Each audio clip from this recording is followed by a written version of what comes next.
What ripples through the fabric of space-time when the universe stirs?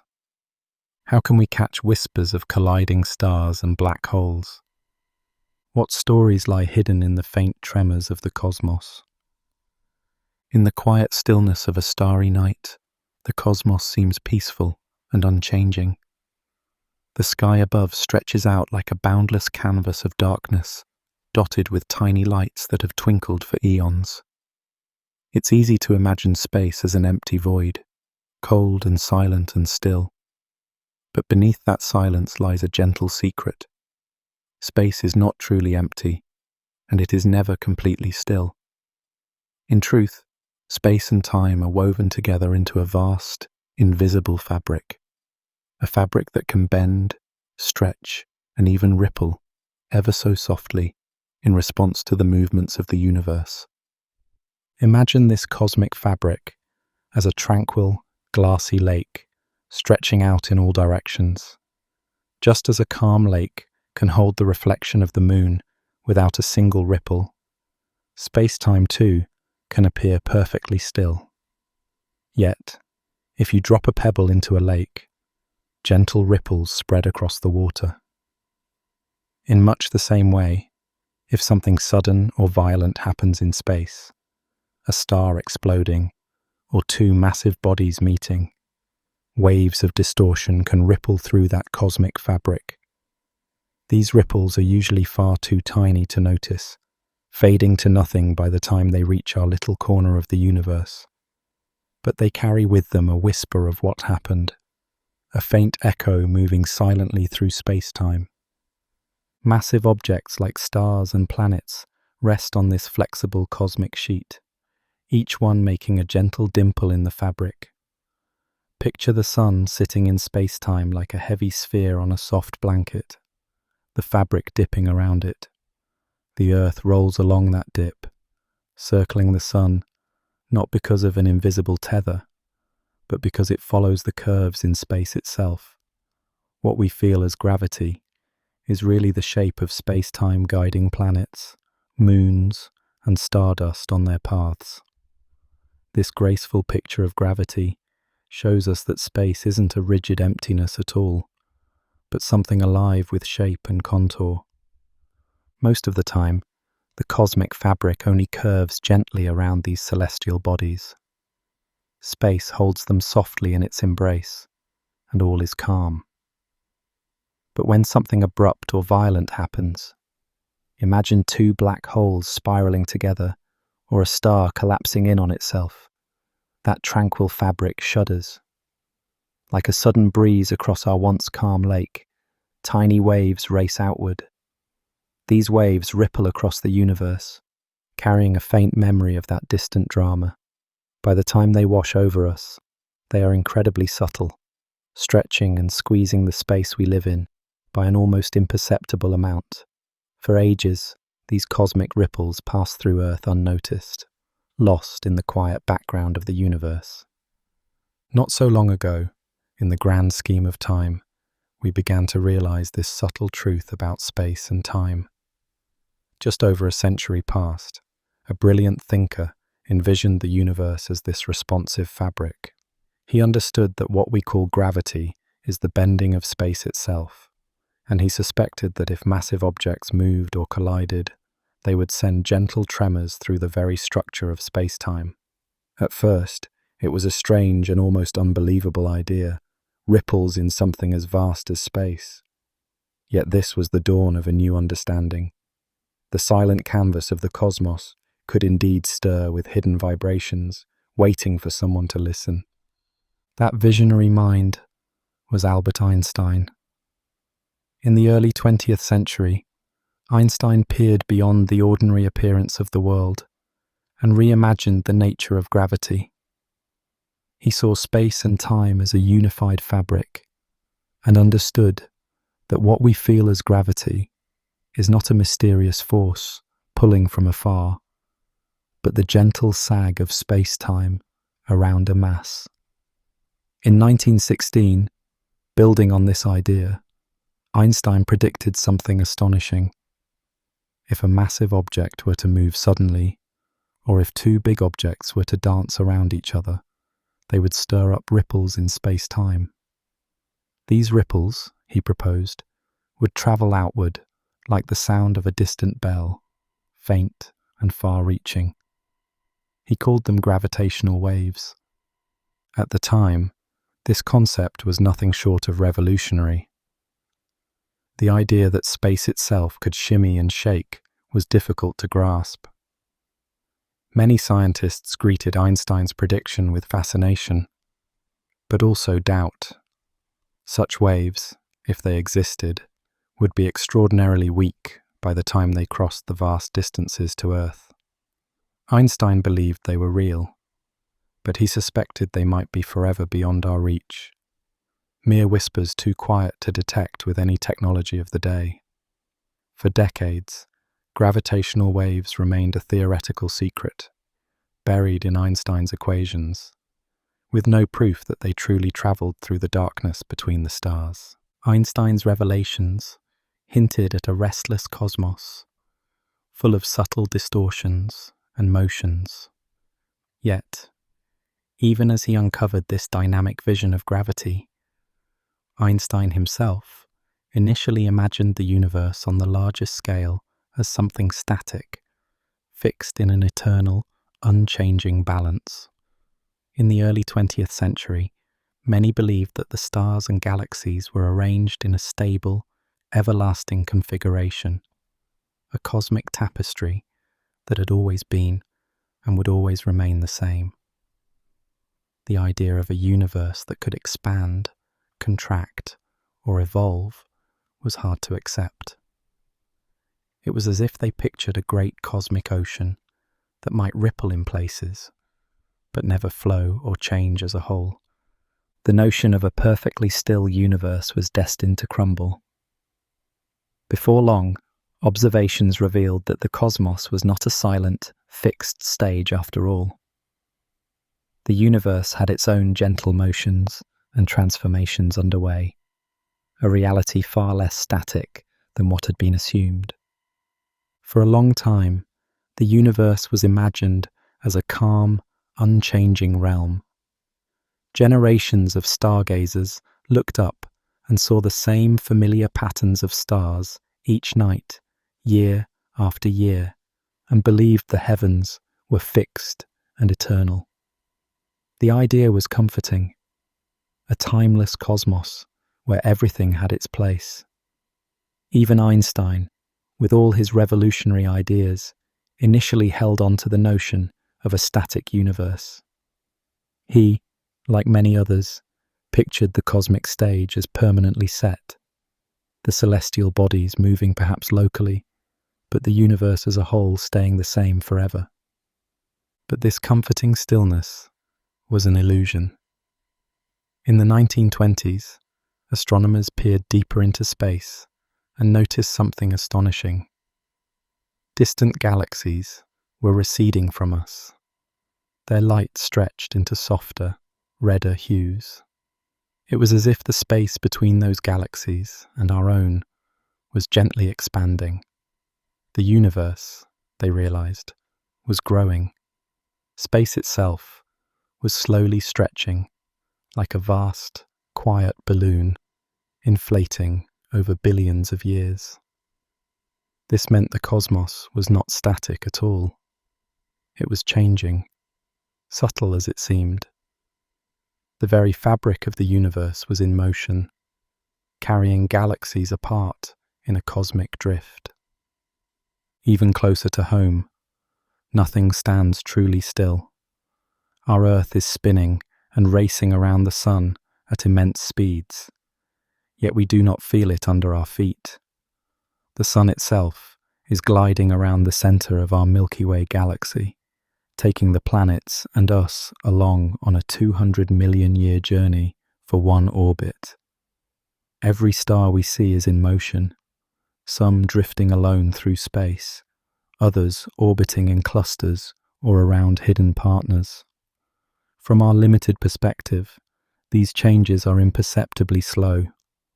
A star's position might hardly shift over a human lifetime, but given enough time, Everything in the cosmos moves in a grand, silent dance. With motion comes transformation. Over millions and billions of years, galaxies that drift can eventually meet and intertwine. Our own galaxy is on a slow collision course with its neighbour, Andromeda, though it will take several billion years before they begin to merge in a graceful cosmic dance. Stars, too, live out their lives across eons. They form from clouds of gas, burn brightly for ages, and when their fuel is spent, some quietly fade while others end in spectacular explosions. Even black holes, the mysterious heavy hearts left behind by massive stars, can pair up and circle each other over time, until at last they spiral together. The universe is full of these events, some gentle, some violent, all playing out on timescales far beyond our human experience. As we came to accept that the universe is always moving and changing, a new question took shape in curious minds. If colossal events like colliding galaxies or merging black holes occur, what faint signals might they send across the cosmos? Surely those gravitational waves that Einstein had predicted, those ripples in space-time, must be out there, coursing through the universe from all these distant dramas. In a universe that refused to sit still, scientists wondered how they might catch these elusive echoes. The stage was set for us to begin listening for the slightest tremble in that cosmic fabric, to sense the invisible waves that big cosmic events would produce. Scientists set out to find those elusive tremors, determined to catch the universe in the act of quivering. In the mid-20th century, a few brave researchers began crafting delicate instruments to listen for a gravitational wave. One early approach was almost poetic in its simplicity. A massive metal bar, chilled and isolated in quiet darkness. The idea was that if a gravitational wave passed through, even from across the galaxy, it might make the bar ring ever so slightly. These experiments strained to hear a cosmic ping in the silence. For years, though, they heard nothing definitive, only the ordinary hum of earthly vibrations and the soft sigh of hope that the next day might be different. As time went on, technology advanced and scientists grew more ambitious in their quest to sense the cosmos. They built observatories unlike any before, not with telescopes to see light, but with instruments to feel the stretching of space itself. Long tunnels were constructed in secluded places, with laser beams fired down their lengths and mirrors at each end. These were arranged so precisely that if a gravitational wave passed by, it would ever so slightly alter the distance the laser travelled. It was a bit like setting up an impossibly sensitive wind chime, one that could jingle from a breeze that came not through air, but through space and time. With these new detectors in place, scientists waited and listened. Days turned into months, and months into years, with the lasers quietly glowing and the mirrors hanging in perfect stillness. The instruments sat attuned to the cosmos, night and day, picking up every tiny tremor, a passing truck on a distant road, a rumble of thunder, an earthquake on the other side of the world. All these had to be carefully distinguished from the subtle music of the stars. It was a long, patient vigil. Those who kept watch likened it to listening for a faint melody in the middle of a storm. They knew the waves from space would be vanishingly small, hidden in the sea of closer, louder noises. Yet, despite the long silence from the cosmos, the belief never wavered. The scientists watching over these detectors understood that cosmic collisions are rare, and the whispers they send are faint. It might take countless quiet nights and calm days before a true signal arrived. Each morning, they would check their data for any unexplained flutter, each day ending with the instruments still listening silently. The anticipation built gradually but persistently, like holding one's breath in a dark room, ears straining for a distant sound. Everyone involved knew that one day, perhaps when they least expected, the fabric of space-time would quiver, and their instruments would catch the first real note of that celestial symphony. Why was it so hard to find these waves? In part, it was because they are incredibly subtle, nearly indistinguishable from nothing at all by the time they reach Earth. The ripples Einstein imagined are not like the waves of light from distant stars that we can see twinkling in the sky. These are more like ghostly murmurs, changes in the length of a path, or the ticking of a clock that are so minute that they slip through the world unnoticed. To catch them, we had to reach a level of stillness and sensitivity that was unprecedented. It was a profound challenge, trying to detect something that behaves almost as if it were invisible. Gravitational waves are elusive by their very nature. They aren't like the bright starlight that travels to our eyes, or the radio signals we pick up from distant galaxies. These waves have no color, no light, no sound that we can directly sense. When a gravitational wave passes through us, we don't see a flash or hear a peal. Instead, space itself quietly stretches or shrinks by a tiny amount. It's as if the universe whispers, not in sound, but by a gentle reshaping of reality, a whisper that only very special instruments can even begin to hear. One reason we never notice these waves in everyday life is that they interact so faintly with everything around us. A gravitational wave will glide through entire planets, stars, and clouds of gas without effort, barely disturbing a single atom. Unlike a sound wave that can shake walls or a beam of light that can warm your skin, a gravitational wave slips through you and me as if we weren't even there. There is no shake, no warmth, no sign at all that a ripple has just flowed through our bodies and our world. It's a ghostly disturbance, leaving matter essentially untouched. Only the fabric of space itself knows it passed by. By the time these waves reach us from distant cosmic events, they are unimaginably small. If two massive black holes collide in a galaxy billions of light years away, the surge of gravitational waves spreading out will have weakened by the sheer vastness of distance. When that ripple finally washes over Earth, the change it produces is minuscule.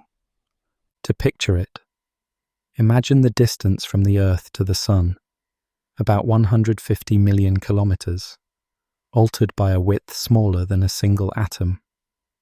That's the kind of subtle stretching of space a gravitational wave might cause. Such a tiny difference is far beyond anything our senses can notice. Even the most sensitive instruments ever built had to reach for a precision that defies intuition. To measure a shift so slight, it's almost as if nothing happened at all. Think of a pebble thrown into a calm pond. Close to where it lands, the ripples are clear. The water rises and falls noticeably. But as those ripples travel outward, they become gentler, until far across the pond, you would hardly see them at all. Now imagine a pond as large as a galaxy or a universe. Even the most violent splash, say 2 stars smashing together, will send out waves that, by the time they cover such immense distances, are as subtle as a breeze. The universe is so vast that it softens even the greatest cataclysms into a faint ripple by the time they reach our little corner.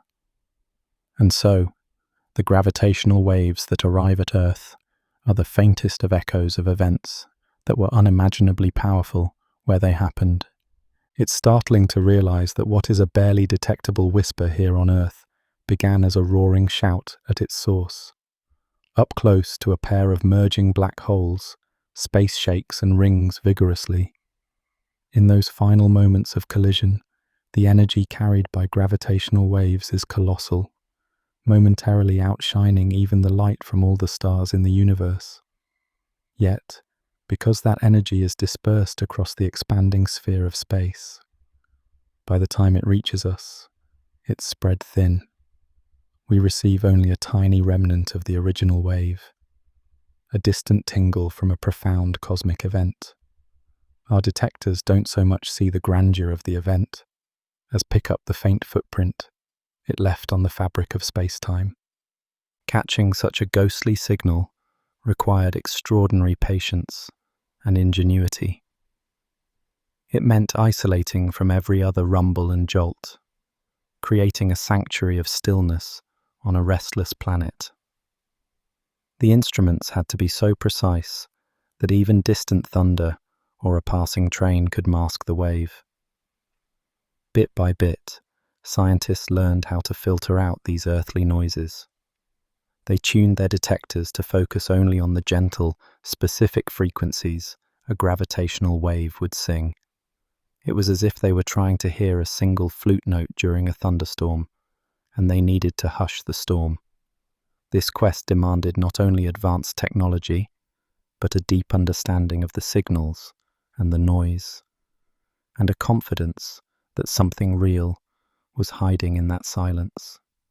Another remarkable aspect of these waves is their age.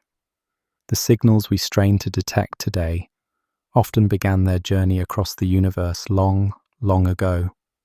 When we finally capture a gravitational wave, we are essentially listening to an event that might have happened billions of years in the past. The wave has been on a tremendous voyage, crossing the expanding cosmos to reach us. It's as though the universe has been carrying a message in a bottle, tossed into the cosmic ocean eons before humans ever walked the earth, only now washing up on our shores. Recognizing that, one cannot help but feel a sense of awe at the patience of this process. The universe takes its time in delivering these messages, and we have to be patient in waiting to receive them. In the realm of the cosmos, time flows in a vast, unhurried stream. 1,000,000 years, 100 million years. To the universe, such spans may pass like a gentle afternoon. Stars are born, live, and die over billions of years. Galaxies slowly collide and merge over durations almost too great to fathom. Compared to these immensities, the whole of human history is but a fleeting moment. We measure time by the quick beat of our hearts and the short span of our lives. But the universe measures time in the silent rotation of galaxies and the gradual aging of stars. To truly appreciate cosmic events, one must embrace a different kind of time, a patience that stretches across eons. Consider two massive black holes locked in a spiraling dance. They orbit one another slowly, year after year, drawing closer at an imperceptible pace. For millions of years, they circle in this gravitational embrace, radiating energy and inching inward. From afar, nothing seems to change. It's a steady, silent waltz that lasts longer than the entirety of human existence. Only in the final moments, in the last fraction of a second of those millions of years, do they finally collide. In that instant, all the built-up energy is released into space as a burst of gravitational waves. The universe waited eons for that brief moment of violence, and then the moment was over in a heartbeat. And when that tremendous collision happens, its effects still must journey across time and space to be felt. The waves that surge outward begin a long voyage through the cosmos. They cross intergalactic distances, expanding and fading as they go. It can take billions of years for those ripples to reach us. Imagine a wave that set out when life on Earth consisted only of tiny microbes in the sea, long before any creature walked on land. Across all those ages, the wave has been traveling, undisturbed, carrying news of an event from a time before humans ever existed. By the time it arrives at Earth, entire species have risen and gone extinct. Continents have drifted, and civilizations have come and gone. These ripples are messages in a cosmic bottle, preserving the memory of that distant event as they travel. Long after the source of the disturbance has gone quiet, the gravitational waves continue their journey. Two black holes may have merged into one, or a star may have exploded and faded away, yet the ripples keep traveling outward. They ripple outward endlessly, crossing into new realms of space. In a way, the universe holds on to every major event by sending out wave fronts that keep moving forever. Right now, countless ancient waves are washing through the cosmos, passing unnoticed through galaxies and carrying stories from the deep past. Only a tiny few will ever be caught by our instruments, but they are out there, traversing the darkness long after their source has vanished. For those of us trying to observe the universe, this immense timeline demands humility and patience. Researchers often dedicate entire careers to waiting for a meaningful signal. Some of the scientists who first set out to detect gravitational waves never saw success in their lifetimes. The quest outlived them. They passed the effort on to the next generation, like runners in a very long relay, each carrying the torch of curiosity a little further. It takes a special kind of faith to work on something that might only be rewarded after decades, perhaps long after one's own lifetime. But this is the rhythm of cosmic discovery, slow and steady, requiring us to synchronize with the universe's pace. In the end, patience did find its reward. After years of listening and decades of striving, the silence was broken at last. Nearly 100 years after Einstein first predicted these ripples, scientists finally detected one. On a quiet day, the instruments caught a faint, unmistakable quiver, the first confirmed gravitational wave passing through Earth. It arrived not with a roar, but with a gentle chirp in the data, a subtle vibration that told of two black holes merging in a distant galaxy. In that moment, the long theoretical dream became reality. The cosmos had whispered back. That detection marked the dawn of a new era in our exploration of the universe. What had once been theory was now a tangible signal, opening a new way of observing the cosmos. Our journey into the world of gravitational waves was just beginning. The quiet fabric of space-time had shown that it can indeed shiver with cosmic events, and we had finally tuned in to hear it. With that first faint ripple, we began to truly listen to collisions that shake the universe, a story that was waiting to unfold further. In the quiet darkness of space, many stars do not shine alone. Bound by gravity, they twirl in pairs, circling each other in a cosmic dance. For millions of years, these stellar partners glide through the galaxy, their motion graceful and inexorable. From afar, such a duo might appear as a single point of light, but in truth, two suns are locked together, orbiting a shared center of mass in a slow celestial waltz. This phenomenon of paired stars is surprisingly common. In our universe, companionship among stars is the rule rather than the exception. Even our nearest stellar neighbor, Alpha Centauri, is not a single star, but a trio bound together by gravity. Starlight often comes in twos or threes, multiple stars born from the same swirling cloud of gas, remaining gravitationally entwined through their lifetimes. Some revolve in wide, leisurely orbits, barely influencing one another. Others cling in tight embraces, completing a full circle in days or even hours. Through careful observation, we sometimes catch one star eclipsing the other, or detect a subtle wobble in a star's light and position, revealing the gravitational pull of an unseen partner.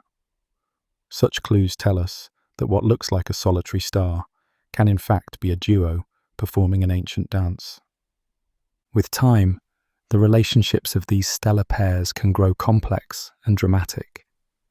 Stars are not static beacons, they evolve.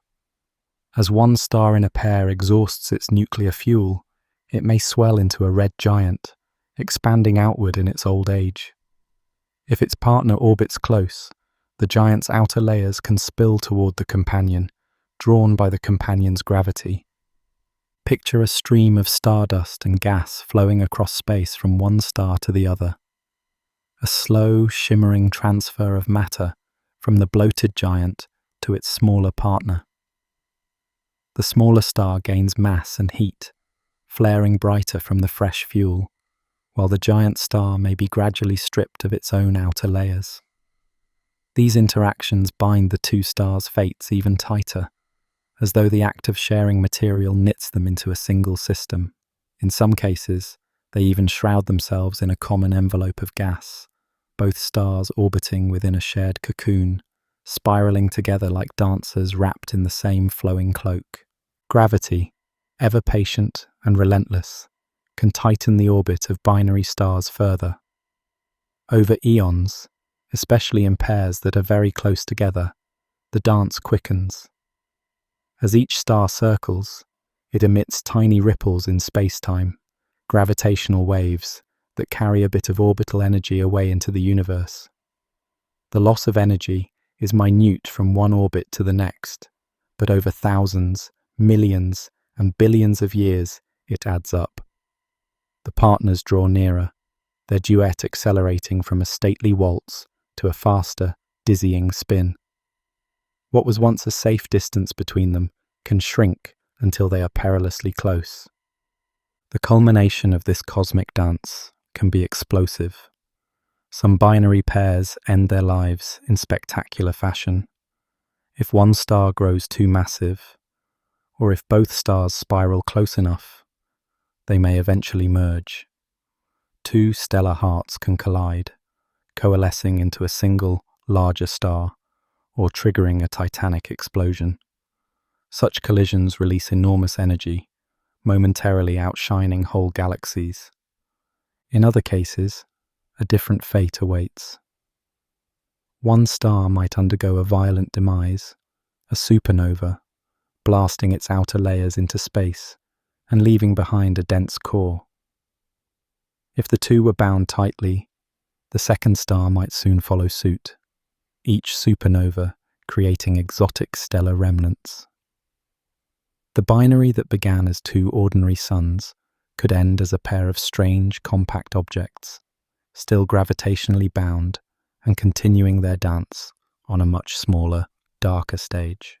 Alternatively, the violence of a supernova can sometimes tear a binary apart entirely.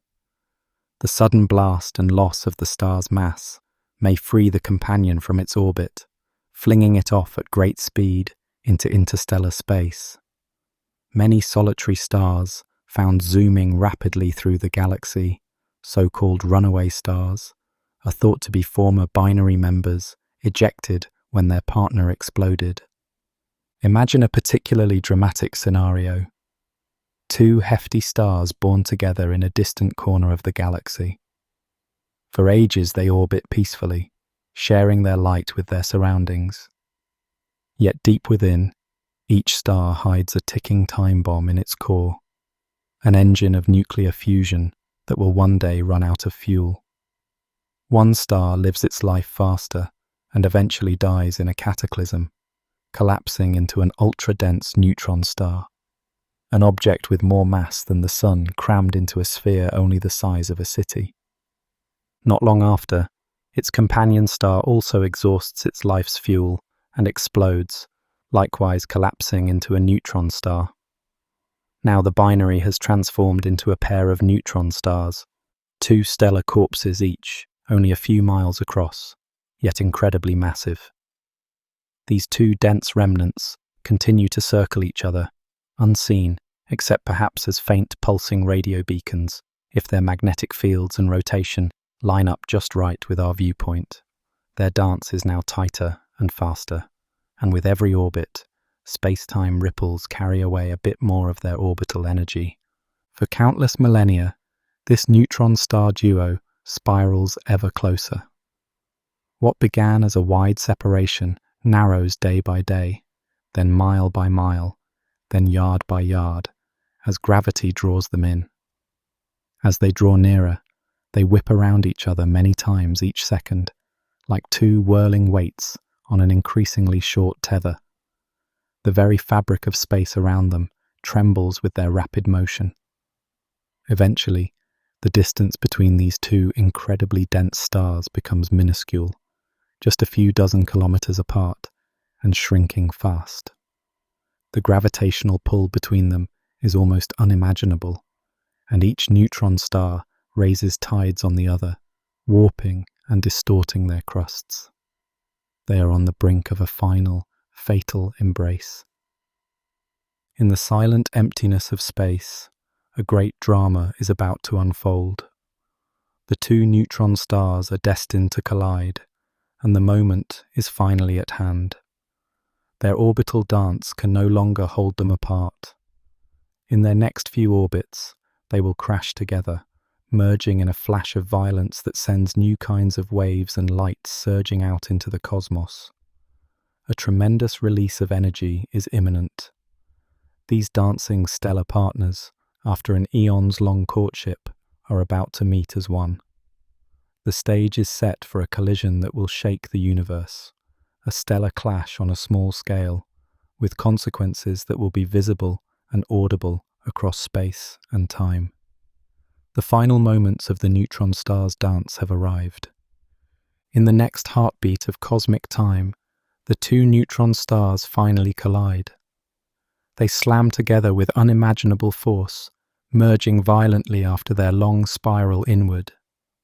In that instant, space and time themselves reverberate, as if struck like a gigantic bell. A final burst of gravitational waves surges outward from the impact, a fleeting ripple that will travel across the universe. If we could listen to these waves, we would hear a sudden, rising chirp, like the last high note of a cosmic symphony, signaling the moment two stars became one.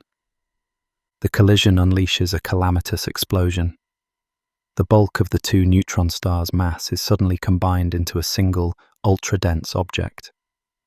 For a brief moment, this newborn object might be a hypermassive neutron star, but it is highly unstable.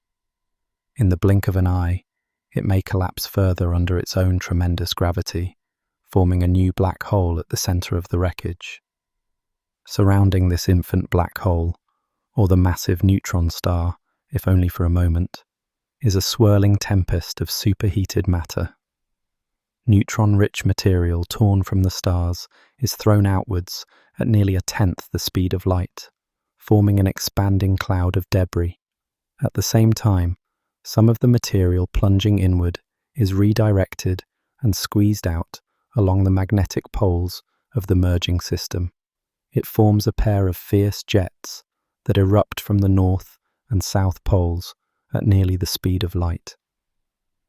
Composed of ultra-high energy particles and gamma radiation, these jets punch through the surrounding debris cloud and blast into space with tremendous force.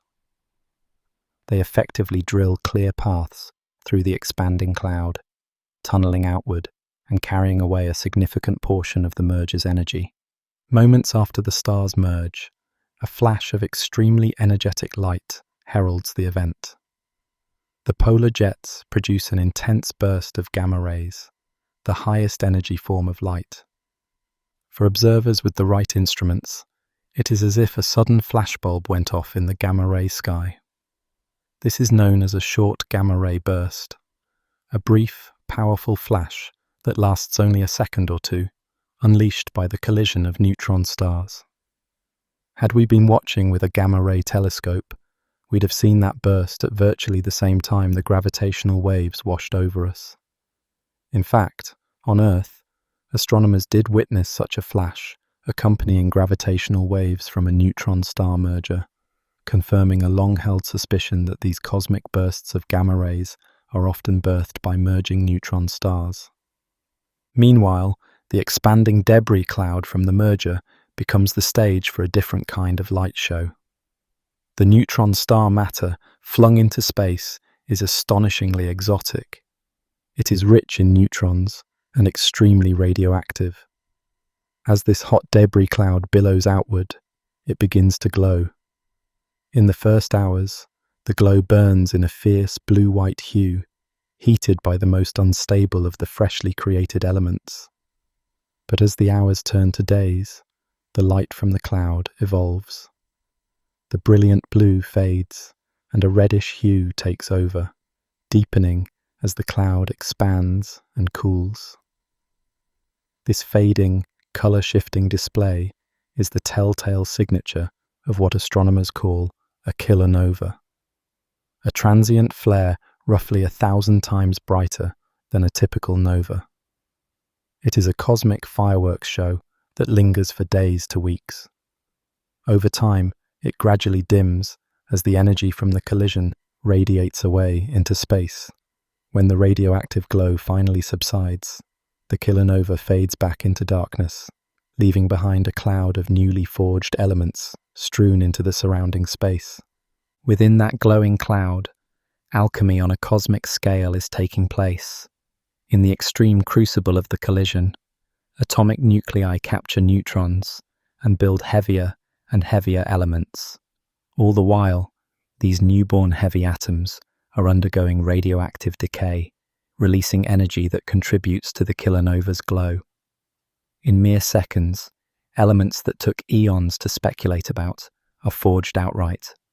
Gold and platinum, iridium and uranium, and dozens of other heavy elements spew forth from the wreckage. The merger of two neutron stars, in that brief moment of violence, manufactures quantities of precious metals and rare elements far exceeding what a giant star produces in its entire lifetime.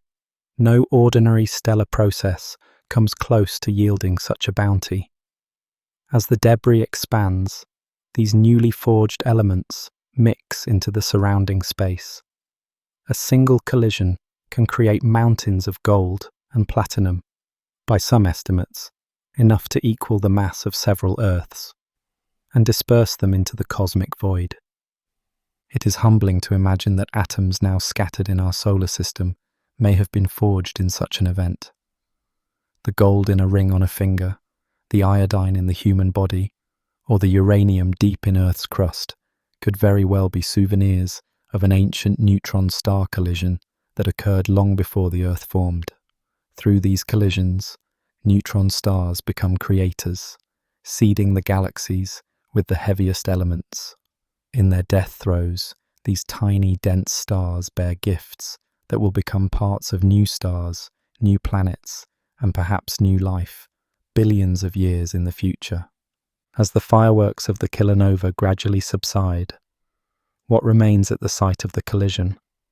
The two neutron stars have become one object. In most cases, that final object is a black hole. All the mass of the two stars, minus what was flung away, has collapsed into an even denser singularity of gravity. If so, a black hole now drifts in the center of an expanding halo of cooling debris. The newborn black hole itself is invisible, a silent remnant, but it announces its birth through the gravitational waves that rang out and the blast of light we witnessed. Alternatively, if just enough mass was lost in the explosion, the merged object could remain a single massive neutron star instead, at least for a time. This highly unstable star would wobble and oscillate, trying to shed energy and settle into a new equilibrium. It might survive in this form, or it could eventually collapse into a black hole once it cools, or if more matter falls back onto it. Either way, the violent merger has dramatically altered the scene. Where once two neutron stars orbited each other, now a single compact remnant remains, either a newborn black hole devouring the last of the debris, or a bloated neutron star struggling to survive. For distant observers like us, this one collision presented a rich cosmic symphony. First came the gravity waves, faint but unmistakable, telling of the final orbits and sudden crash. Almost simultaneously came the gamma-ray flash, a shout of high-energy light that something catastrophic had occurred. Then, unfolding over days, the optical and infrared glow of the kilonova told the tale of matter being transformed and dispersed. By combining these messages, gravity and light, astronomers were able to piece together a detailed story of what transpired in this tiny corner of the universe. The collision of two neutron stars is one of the most awe-inspiring events we have observed, both beautiful and violent. It's a cosmic paradox. Two dead stars destroying each other, yet in doing so, creating the ingredients for new worlds. The ripples from such an event travel far and wide. We detected them here on Earth as faint vibrations, and we captured the light as a fleeting sparkle in the darkness. Through these signals, neutron star mergers have become beacons of knowledge, teaching us about gravity, matter, and the origins of the elements. Their consequences truly take one's breath away. Yet not all cataclysmic mergers produce a light show. Some cosmic collisions are virtually invisible to our telescopes, hidden in darkness. When black holes collide, they do so in utter blackness, with no glowing aftermath. Only the ripples in space-time mark their passing. These collisions of black holes are, in a sense, pure gravity, deadly silent in electromagnetic light, but deafening in gravitational waves. And they can shake the universe even more powerfully than neutron star mergers. Our journey now turns to these deep, dark duets, the marriages of black holes, where space-time itself sings the loudest chorus. In a distant reach of the universe, two black holes pirouette in darkness.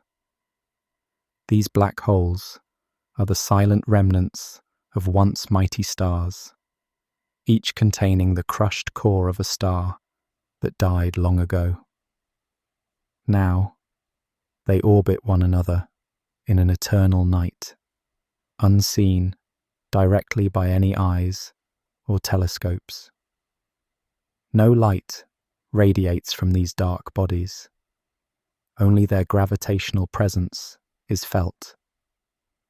They are locked together by gravity's grip, twirling faster and closer with each passing eon, performing a gravitational dance that goes utterly unnoticed except for the subtle tremors it imprints on space-time itself. For such a black hole duo to exist at all is a story of cosmic evolution. Likely, they began as two enormous stars that were born together and orbited as a pair. Each star lived out its life in the stellar dance until, one after the other, they died in titanic supernova explosions. In death, each star's core collapsed into a black hole. Remarkably, their gravitational bond survived the chaos of those explosions.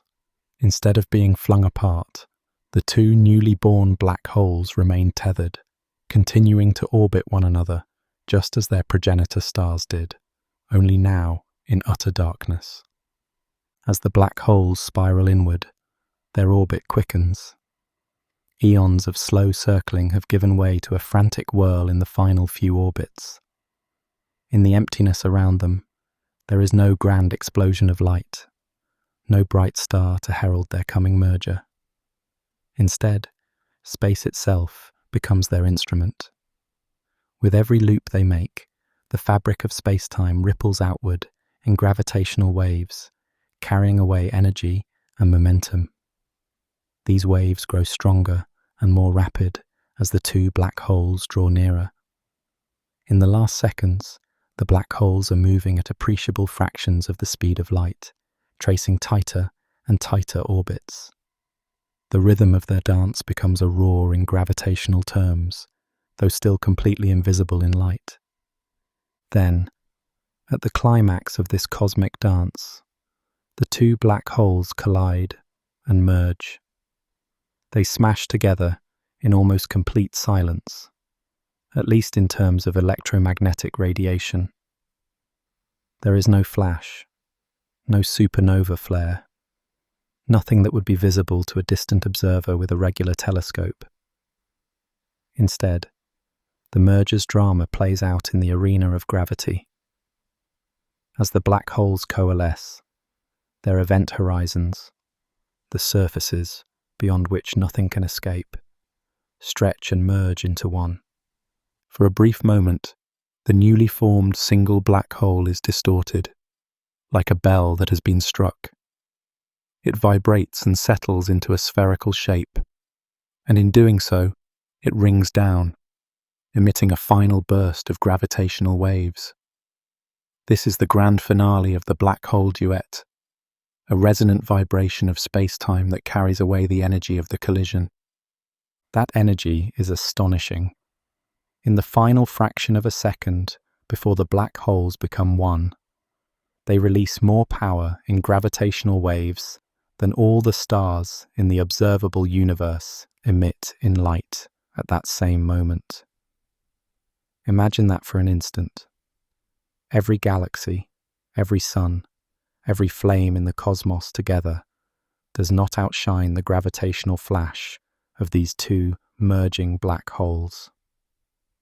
This burst of pure gravitational energy radiates outwards as waves, stretching and squeezing the fabric of the universe as it goes. The waves race away at the speed of light, diluting in strength over distance, but never faltering in their message. They carry the news of what happened, the masses of the black holes, the speed of their dance, the very moment of their union. When these ripples reach our planet, they are incredibly faint. By the time they arrive, they make atoms on Earth move by less than a billionth of a meter. Yet we have built instruments capable of listening to this subtle cosmic music. In September 2015, such a ripple washed over Earth and was caught by the exquisitely sensitive LIGO detectors. It was the first time humanity directly detected a gravitational wave. The signal, sounding like a brief chirp when converted to audio, came from two black holes that merged over 1 billion light-years away. After a journey of vast distance and time, the space-time tremor from that distant collision gently set our detectors vibrating, revealing the otherwise hidden event. This moment marked a turning point. The universe had spoken in gravity's language, and we had finally heard it. From that day forward, astronomy entered a new era, one in which we could listen to the cosmos as well as observe it. That first detected black hole merger was a historic event. Two black holes, each roughly 30 times the Sun's mass, collided and formed a single black hole of about 60 solar masses. In the process, a few solar masses worth of energy was converted into gravitational waves, creating that tiny but detectable quiver on Earth.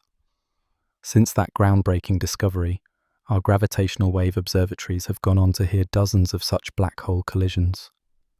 Each event arrives as a faint chirp or a whoop in our detectors, lasting only a fraction of a second. From these whispers, scientists extract remarkable information: the masses of the black holes, their spins, how far away the collision happened, and whether the black holes were spinning rapidly or slowly as they collided. These observations have unveiled a secret population of black holes roaming the cosmos. We've learned that black holes can come in pairs, and that they often have masses heavier than many astronomers expected to find. In one case, we detected a merger so massive that it created a black hole of about 150 solar masses, an intermediate mass black hole, larger than any we had directly confirmed before from stellar collapse. This was the first clear evidence of a black hole in the intermediate mass range, larger than any born in a single star's collapse, yet much smaller than the monstrous black holes in galactic centers. Such a finding bridges a gap between stellar mass and supermassive black holes, hinting that bigger black holes may grow from successive mergers of smaller ones. Each new detection is like hearing a new verse of a song, telling us of black holes that danced and merged long ago in galaxies far from our own. Through these gravitational messages, we now know that somewhere in the universe, perhaps in the dense cores of ancient star clusters or in the quiet outskirts of galaxies, black holes frequently engage in these dramatic dances. To picture a black hole merger up close, one must stretch the imagination beyond normal experience. If you were somehow near these black holes, but safely outside the danger zone, you still might not see anything with your eyes. The only hints of the impending merge would be the strange distortions of background starlight as gravity bent the light around the whirling black holes. Space and time near them would be stretched and dragged about by their rapid motion, a phenomenon known as frame dragging. As they got extremely close, the orbiting black holes would stir space-time like a spoon in thick molasses, creating swirling eddies of gravity. Just before the final merge, time itself near the black holes would appear to slow to a crawl from a distant perspective. The immense gravity and rapid motion distort the flow of time and space in ways that defy ordinary intuition. In those last instants, gravity's grip is so strong that the end of the dance seems to play out in eerie slow motion for any faraway observer. After the merger, there is again quietude, an even deeper quiet than before. The single, larger black hole that remains gives off no light. It simply drifts in space, gradually settling down after its burst of gravitational ringing.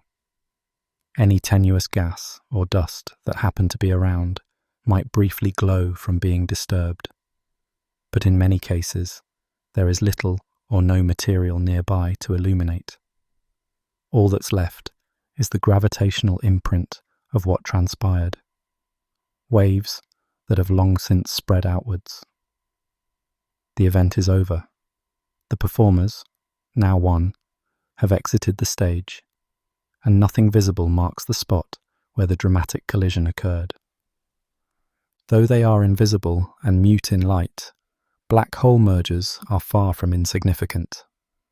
They are among the most powerful events the universe has to offer, and now we can perceive them through the new sense of gravitational wave astronomy. Each detection we make is a triumph of human ingenuity and a source of wonder.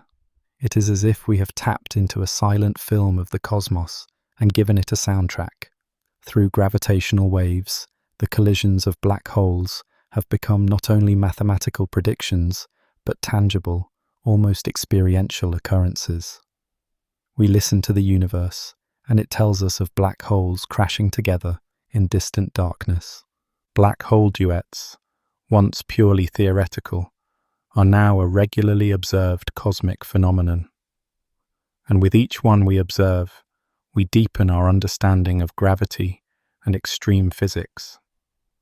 These events allow scientists to test Einstein's general relativity under conditions of immense gravitational forces and velocities.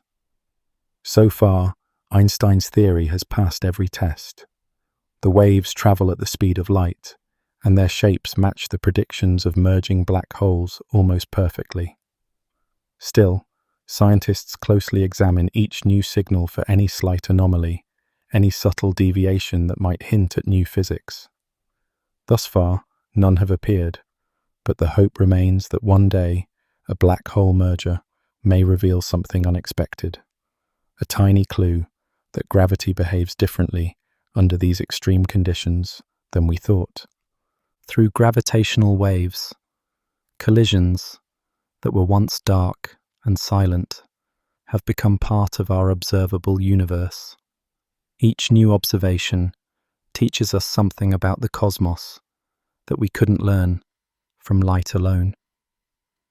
As we marvel at the sounds of these space-time symphonies, we also remember that black hole mergers are just one kind of stellar collision.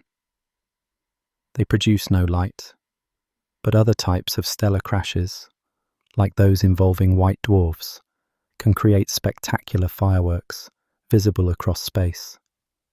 Not all stellar collisions shake the universe through gravity alone. Some also light up the cosmos for our telescopes. To continue our journey, we turn to those explosive encounters involving the smallest of stars, the white dwarfs, and see how their cosmic collisions can create brilliant flares and even spark new stars in death. In the dim afterglow of a sun-like star's life, a white dwarf remains, a small, dense ember left behind when the star has exhausted its fuel. A white dwarf is a strange object, roughly the size of Earth, but packed with mass comparable to the Sun. It no longer generates energy through fusion, but it can shine faintly from stored heat. Normally, a white dwarf is quiet and inert, a stellar cinder slowly cooling in the darkness. Yet under the right circumstances, this tiny, quiet star can become the trigger for one of the most brilliant explosions in the universe. Often, white dwarfs are not alone.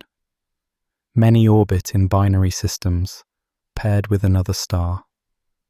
In a close binary, a white dwarf's intense gravity can tug on its companion, drawing a stream of gas away from the other star. Hydrogen and helium flow toward the white dwarf, forming a whirling accretion disk and eventually piling onto the dwarf's surface. For a while, this theft of matter goes on in silence. But as the white dwarf accumulates more and more mass, it's like a bomb being slowly primed. Sometimes, the fresh fuel ignites in a sudden burst, a surface explosion that blows off the newly acquired layer of gas. This is a nova, a relatively gentle outburst that causes the star to brighten dramatically for a time, but not enough to destroy the white dwarf. After a nova, the white dwarf survives, and the cycle of accretion can begin anew. However, if the white dwarf continues to siphon matter, or if there are two white dwarfs spiraling closer together, a far more violent fate awaits. Every white dwarf has an ultimate limit to how much mass it can hold, around 1.4 times the mass of the Sun, a value known as the Chandrasekhar limit. Beyond that, the pressure that supports the dwarf against gravity falters. If a white dwarf pushes past this threshold, either by slowly gaining mass from a partner or suddenly merging with another white dwarf, its core can no longer withstand the crushing weight. In an instant, carbon and oxygen in the dwarf's center ignite in a runaway thermonuclear reaction. The entire star is engulfed in a furious blaze of nuclear fusion within seconds. When that happens, the white dwarf is obliterated in a titanic explosion, a Type Ia supernova. One moment, there may have been a faint, unassuming dwarf. The next, there is a ferocious blaze outshining a whole galaxy. The supernova erupts with such brilliance that, for a few weeks, it can be visible across vast distances. To any observers in nearby star systems, it would appear as if a new star had burst into existence where none was before. Ancient astronomers called these events novae, or new stars, not realizing they were witnessing a star's catastrophic death. In 1572, for example, the Danish astronomer Tycho Brahe recorded a bright new star in the sky that slowly faded over the next year. We now understand that he had observed a supernova, likely the explosion of a white dwarf in a distant part of our own galaxy. The energy of a Type Ia supernova is almost unimaginable. The explosion completely unbinds the white dwarf and hurls its matter into space at thousands of kilometers per second. In the heart of this blast, temperatures soar to billions of degrees, and atomic nuclei slam into each other, forging new elements.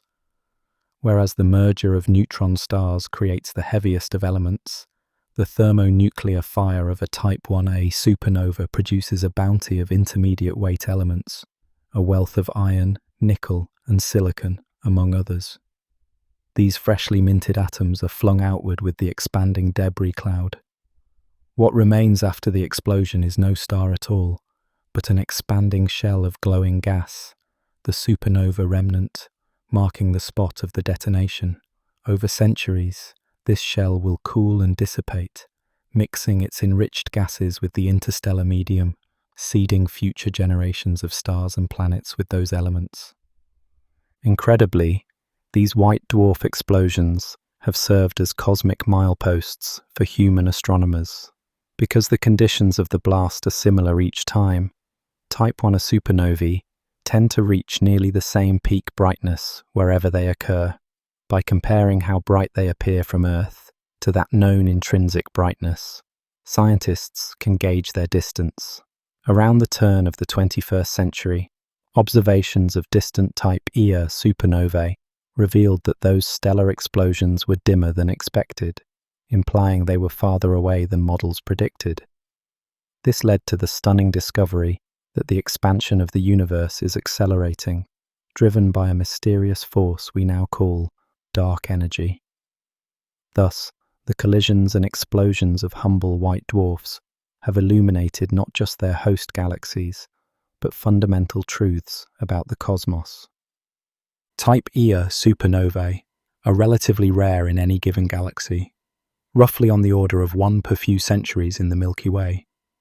Indeed, only a few have been recorded in our own galaxy over the past 1,000 years. Tycho's in 1572, and another observed by Kepler in 1604 among them. Meanwhile, sensitive surveys find Type Ia supernovae by the dozens each year in other galaxies, helping us map the universe's expansion. The rarity of these events in our neighborhood only underscores how fortunate we are to witness them elsewhere and learn from their light. White dwarf collisions and their fiery consequences show that even small-scale cosmic crashes can have universe-shaking outcomes. A single such explosion can be visible across billions of light-years, and the chemical fallout will enrich the cosmos for eons to come. Yet, amid the flash of light and the chaos of debris, there is another, more subtle story being told. As the white dwarfs merged, or as the star detonated, it also sent ripples through space-time. These events, like all cosmic collisions, produce gravitational waves, gentle murmurs in the fabric of the universe. In the case of a Type Ia supernova, the gravitational wave signal is likely faint and beyond our current detector's reach, overwhelmed by the roar of the electromagnetic explosion. But the principle remains. Whenever masses move violently, they shake space-time and broadcast the news in gravitational waves. We now have multiple ways to witness cosmic cataclysms. Through the brilliant light of supernovae, we can see the death of stars from across the cosmos. Through gravitational waves, we can feel the subtler mergers and collisions, even in the dark. These different messengers complement each other, painting a fuller picture of cosmic events. Having explored the dazzling explosions sparked by white dwarf collisions, we turn our attention to the ripples in space-time themselves, the gravitational waves, and consider how these elusive signals carry the stories of cosmic collisions across the vast distances of the universe. When massive objects collide or move suddenly, they create ripples in the fabric of space-time itself. These ripples are known as gravitational waves. Imagine spacetime as a vast, invisible pond, and a cosmic collision as a stone dropped into it. Waves spread out in every direction. They are not waves of water or air, but waves of space and time, stretching and squeezing distances as they pass.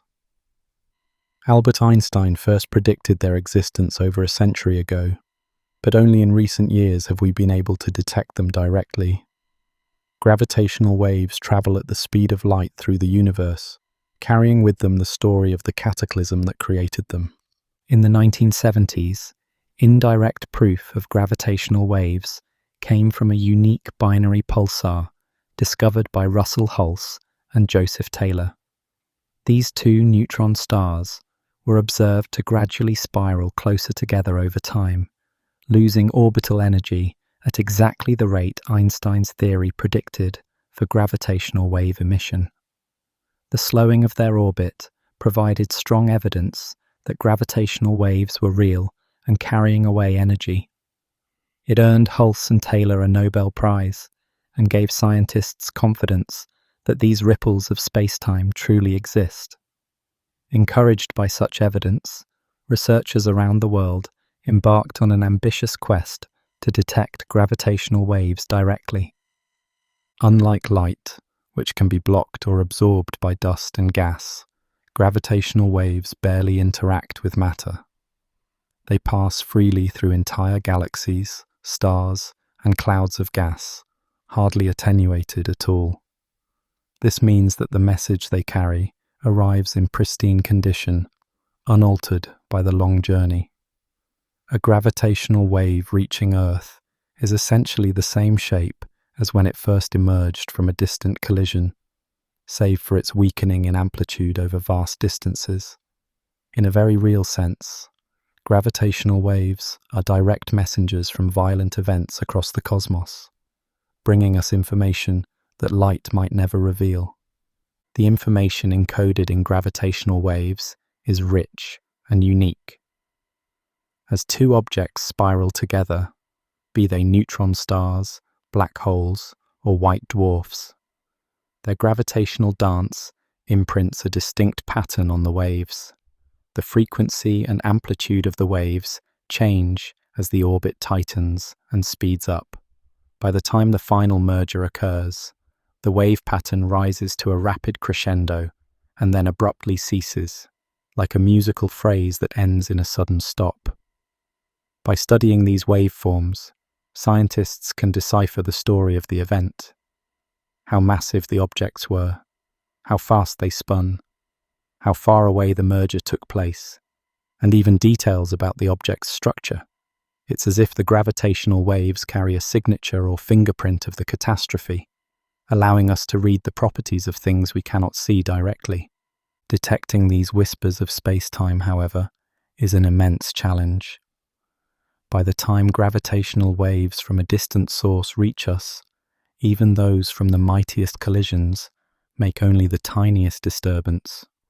When a wave from millions or billions of light years away passes through Earth, it causes distances to stretch and shrink by amounts far smaller than an atom. To notice something so subtle, scientists built incredibly sensitive instruments known as interferometers. In these observatories, laser light is sent down two long, perpendicular tunnels and reflected back by mirrors. If a gravitational wave washes over, it very slightly changes the lengths of the tunnels. One arm becomes a bit longer, the other a bit shorter, and this change shows up as a shifting pattern when the two returning laser beams are compared. Using this technique, facilities on Earth can sense changes in length much smaller than a proton's width. It was with such instruments that, in 2015, we first sensed the gentle ripple from a black hole collision over 1 billion light years away. Gravitational wave observatories now operate in multiple parts of the world, working together to triangulate the sources of these waves in the sky. When a new gravitational wave signal is detected, having multiple detectors feel it at slightly different times helps pinpoint the region of space it came from. This global network also ensures that what one detector observes is a true cosmic signal, a ripple in space-time, rather than just local noise like a passing truck or a minor earthquake. The moment a credible gravitational wave is identified, an alert can be sent out to telescopes worldwide, telling them where to look for any light from the event. In this way, gravitational waves have become a crucial part of astronomy, joining forces with traditional observatories to deepen our view of the universe. One of the most powerful aspects of gravitational waves as messengers is that they can reach us from events shrouded in darkness. We have heard the mergers of black holes, events that produce virtually no light, solely through these waves. We have also captured waves from the collision of neutron stars, events that do emit light, and by combining the wave data with telescope observations, we gained far more insight than either could provide alone. Gravitational waves are expected even from the cores of massive stars when they collapse in supernovae, or from rapidly spinning neutron stars that wobble, though such signals remain elusive so far. If and when we catch those, they will offer a direct glimpse into phenomena that are otherwise hidden behind veils of dense matter. As we continue to refine our detectors and listen to the cosmos, we find ourselves at the dawn of a new era of astronomy. In this era, observing the universe is no longer only about seeing. It is also about hearing and feeling the subtle tremors of space-time. Each gravitational wave detection is like receiving a telegram from a distant part of the universe, written in the language of gravity. These messages tell us about events we might never witness with light alone. They confirm that black holes truly collide and merge as theory long predicted. They reveal populations of massive stars that lived and died in bygone ages, and they open our eyes to unexpected phenomena like collisions of mixed objects. For instance, a black hole swallowing a neutron star that we are only beginning to explore. In the near future, gravitational wave astronomy will become even more powerful. Scientists are designing new detectors on Earth that will be more sensitive than ever, and a mission called LISA, the Laser Interferometer Space Antenna, is being prepared for launch into space. Floating free from Earth's surface, LISA will listen for the slow, deep ripples from truly colossal events, such as the mergers of supermassive black holes when galaxies collide. Together, these advances will extend our gravitational hearing across a broad spectrum of frequencies. We may detect the steady hum of countless distant black hole binaries, or the faint tremble of a rotating neutron star cracking under strain, or other surprises we haven't even imagined yet. As our instruments improve, the gravitational messages we receive will paint an ever richer picture of the universe. With gravitational waves as messengers, our understanding of cosmic collisions has grown deeper. But perhaps the most exciting development is what happens when we combine that message with others. For centuries, we studied the cosmos through light, visible light, radio waves, X-rays, and more, and we learned countless wonders. Now, gravitational waves have added a new voice to the chorus of cosmic information. When light and gravity are observed together, we have what is called multi-messenger astronomy, a symphony of different signals, all telling us about the same event. This combined approach provides a holistic view, like seeing and hearing an event at the same time. It is time to explore how this synergy is unlocking even more secrets about the universe's most dramatic events. On the morning of August 17th, 2017, scientists around the world witnessed the dawn of a new kind of astronomy. At 8:41 a.m. Eastern Time, the LIGO Observatory detected a clear gravitational wave signal, a rising chirp lasting about 100 seconds, unlike the split-second chirps of black hole mergers. This was immediately recognized as the signature of two neutron stars spiraling together. Just 2 seconds after the gravitational waves passed Earth, a burst of gamma rays was detected by NASA's Fermi Space Telescope from that same region of sky. It was a short gamma ray burst, a quick flash of high-energy light that had long been suspected to result from neutron star collisions. For the first time, humanity had both heard and seen the violent merger of neutron stars, almost simultaneously. An alert went out to astronomers worldwide, and dozens of telescopes soon turned to observe the fading aftermath of this cosmic collision. Less than half a day after the gravitational wave detection, telescopes in Chile spotted a new point of light in a galaxy called NGC 4993, about 130 million light-years away. Where nothing noteworthy had been before, a faint star had suddenly brightened. Over the next days, this source changed from bluish to red and steadily dimmed. Precisely as expected for a kilonova, the distinctive glow of neutron star debris producing heavy elements. It was the same kind of event we explored earlier. Two neutron stars had collided, flinging out radioactive matter that glowed as heavy elements formed. By analyzing the light from this source, scientists confirmed the presence of freshly forged gold and platinum in the expanding cloud of debris. It was a triumphant validation of theory. What had been conjectured for decades was now clearly observed in nature. A process once described only in textbooks, the creation of heavy elements during a neutron-star merger, was finally witnessed by our telescopes. For astronomers, this moment was both profound and exhilarating, as a cosmic mystery had been decisively solved. This extraordinary event, labelled GW170817, marked the advent of multi-messenger astronomy in earnest. Multi-messenger means that more than one form of cosmic messenger, in this case gravitational waves and electromagnetic radiation, was observed from the same source. Each messenger carried different pieces of the story. The gravitational waves told us about the inspiraling dance of the neutron stars, their masses, their orbital motion, the very moment of collision. The gamma rays and subsequent X-ray and radio signals told us about the ultra-fast jets of energy that blasted out from the merger. The optical and infrared light from the kilonova revealed the creation of heavy elements and the expanding cloud of ejecta. Together, these signals gave us a complete narrative of the collision, from the final orbits, to the crash, to the fading radioactive afterglow.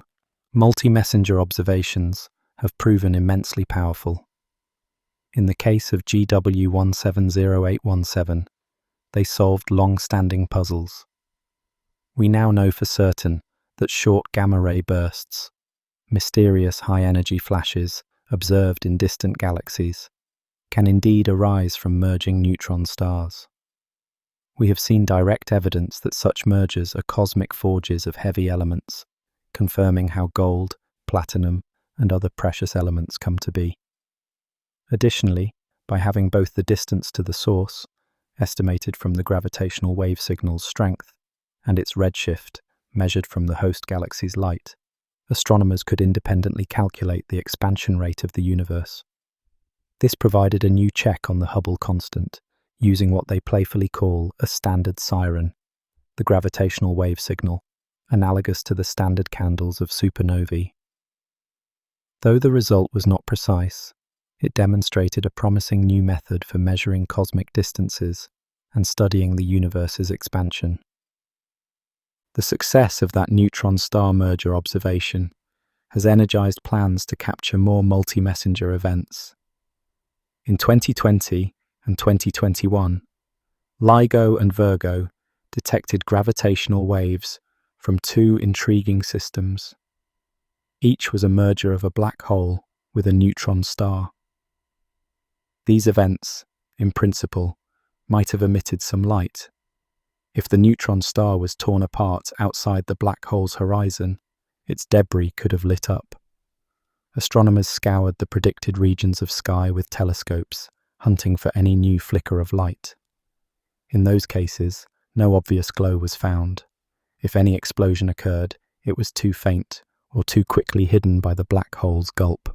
Still, the gravitational waves alone confirmed that such mixed mergers happen in nature, adding a new type of collision to our cosmic roster. The hope remains that eventually, one of these black hole neutron star collisions will produce a detectable electromagnetic counterpart, giving us yet another multi-messenger treasure to study. Even without light, multi-messenger astronomy includes other cosmic messengers. Neutrinos, nearly massless particles that rarely interact with matter, are another example. They are produced in huge numbers in supernova explosions and in neutron star mergers. In 1987, a stellar explosion in the Large Magellanic Cloud, a small galaxy near our own, provided an early taste of multi-messenger astronomy. A few hours before astronomers saw the supernova's light, underground detectors on Earth registered a sudden burst of neutrinos from the dying star's core. Those ghostly particles had escaped the star's interior before the visible explosion reached the outside. It was a brief whisper of what was to come, an early hint that by using particles other than light, we could learn more about cosmic catastrophes. In the future, we hope to catch gravitational waves from such a supernova as well. If a star were to explode in our galaxy, we might record its tremor in spacetime, its neutrino flood, and its shining light all together, unraveling the full physics of a star's death throes. Multi-messenger astronomy is like experiencing a symphony with all your senses.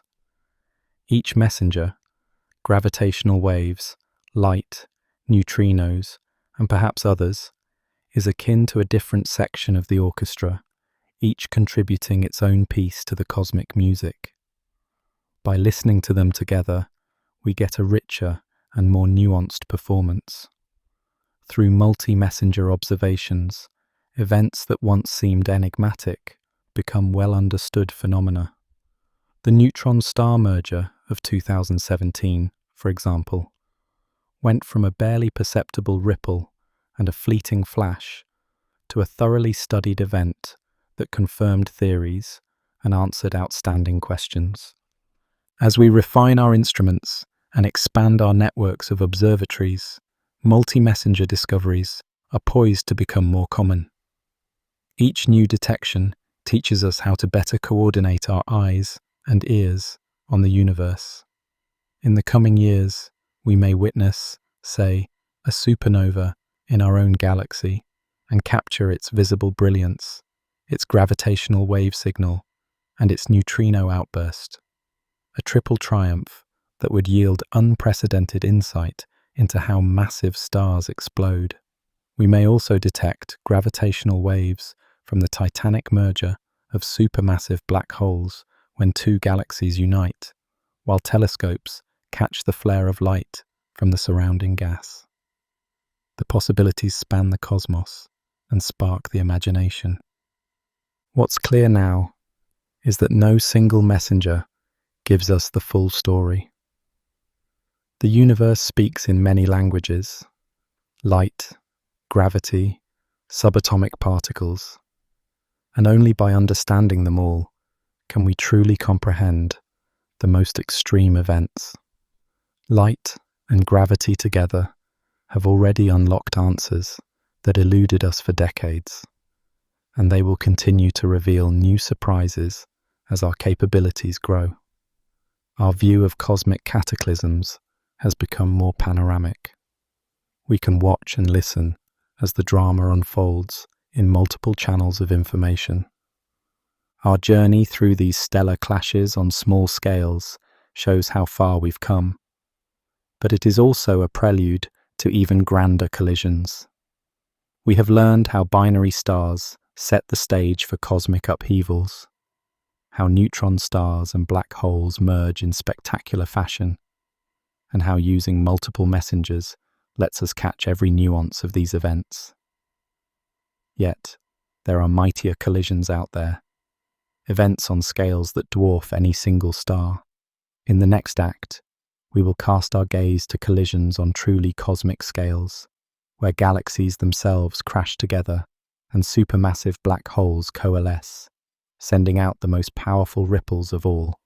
The symphony of the universe continues, and with each new movement, we tune in with more instruments, eager to hear the next cosmic melody that awaits. Our perspective now broadens to a realm of truly colossal scales. In the silent depths of space, entire galaxies drift through the darkness. Each galaxy is an island of billions of stars, yet these islands are not isolated. They move, slowly but inexorably, pulled by the subtle forces of gravity that weave the universe together. Galaxies are on the move. Over eons, they traverse the cosmic ocean, drawn by the gravitational pull of other galaxies and unseen masses. Like dancers on a vast stage, they respond to gravity's gentle choreography. Some galaxies travel in loose groups, others in dense clusters, all bound by the invisible threads of gravity that reach across emptiness. No galaxy can resist this gravitational calling forever. In the expanse between galaxies, gravity may seem weak, but its reach is unending. Even separated by millions of light years, galaxies feel a mutual tug. It is as if each galaxy extends an invisible hand outward in the dark, sensing the presence of another. Given enough time, that faint attraction reels them in. We often think of the universe as expanding, with galaxies racing apart. Indeed, on the largest scales, space itself stretches, carrying galaxies with it. Yet gravity works in opposition, especially where galaxies are relatively near. In small corners of the cosmos, groups of galaxies defy the expansion. Instead of drifting away, they fall toward one another, bound by their shared gravity. Our own Milky Way is part of such a gathering. Alongside the Andromeda Galaxy and a sprinkling of smaller companions, we form the local group. Here, gravity has triumphed over cosmic expansion. Andromeda and the Milky Way, giant spirals, are actually moving closer, drawn together by an inescapable gravitational embrace. It may take billions of years, but their paths are set on a slow collision course.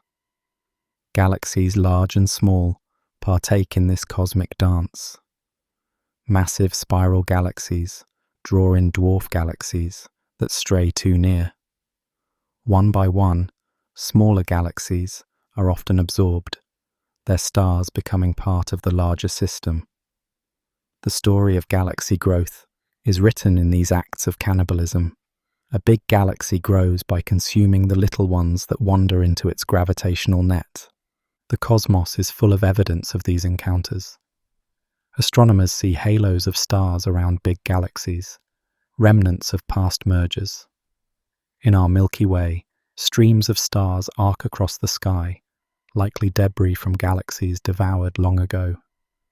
These star streams are like cosmic fossils, telling of ancient galactic meals, hinting that collisions and mergers have been happening all around us. And it is not only small galaxies that meet this fate. Sometimes giants encounter giants. Across the universe, pairs of large galaxies have drawn together, unable to resist each other's gravitational lure. Slowly, inevitably, they converge. They may have spent billions of years apart, yet gravity ensures their lives will eventually intertwine. On human timescales, galaxies appear frozen in the void, hardly changing. But over cosmic timescales, they are dynamic travelers. Imagine watching the universe in fast forward. Galaxies gliding, curving toward each other, forming groups, merging and changing shape. Collisions between galaxies are a central part of cosmic evolution, a process that continually reshapes the grand design of the universe. As galaxies collide and merge, they do not merely exchange stars, they are fundamentally altered in shape and structure. A gentle spiral galaxy can be transformed into a more amorphous form. Often, two spiral galaxies merging will lose their graceful arms and settle into a blob-like elliptical galaxy. In such a merger, the delicate order of rotating stars is disrupted. Stellar orbits become scrambled in all directions, erasing the spiral pattern. The new merged galaxy is typically an elliptical, a vast, rounded collection of stars moving in random orbits. These newborn elliptical galaxies often have little gas left, since the collision can trigger bursts of star formation that use up or blow out much of it. What remains is a calmer, reddish remnant, filled mainly with older stars, the vibrant spiral arms of its progenitors, now only a memory. Many giant ellipticals observed in the cosmos likely formed this way, assembled from the wreckage of smaller galaxies coming together. Their smooth, diffuse glow is a testament to ancient violence, the light of countless stars stirred into one enormous swarm. In the busiest neighborhoods of the universe, dense galaxy clusters, the gravitational dance is especially chaotic. Hundreds or even thousands of galaxies are bound together in a cluster, swarming around a common center of mass. In such crowded quarters, encounters are frequent. A smaller galaxy, passing too near a larger one, can have its stars and gas stripped away, a process sometimes nicknamed galactic harassment. Some galaxies in clusters undergo multiple close passes with different neighbors, gradually being torn apart. Amid this commotion, the central region of a cluster often hosts one colossal elliptical galaxy.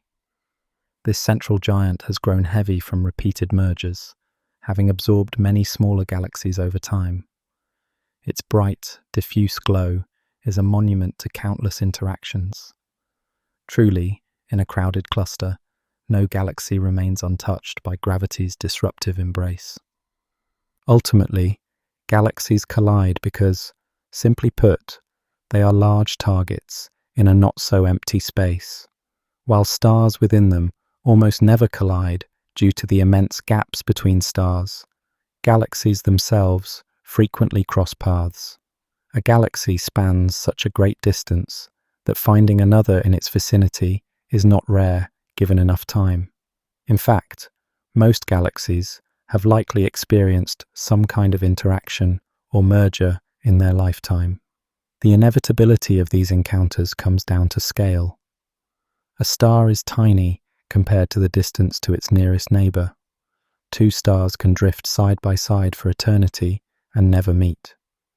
But a galaxy is enormous, hundreds of thousands of light years across, and the distances to neighboring galaxies are not astronomically larger by the same margin.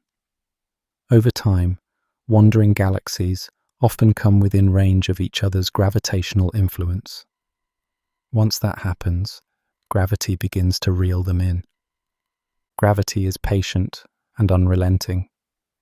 Two galaxies might begin tens of millions of light years apart, moving on their own paths through the cosmos. From that vast separation, the force between them is almost imperceptible. But it is there, a whisper of attraction crossing unimaginable gulfs. As centuries and millennia pass, the galaxies draw infinitesimally closer. Perhaps they fall toward each other, or perhaps one drifts into the gravitational sphere of the other. Their motions start to change, trajectories bending subtly under gravity's influence. Over millions of years, the small tug grows stronger.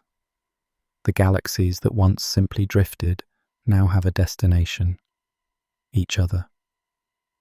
They cannot escape this fate easily, unless some other cosmic force intervenes. Bit by bit, like a slow cosmic river pulling two boats together, Gravity does its work. The galaxies accelerate toward a meeting that will forever transform them both. In the darkness between galaxies, nothing else will stop them. There is no friction in the vacuum of space, nothing to slow their fall.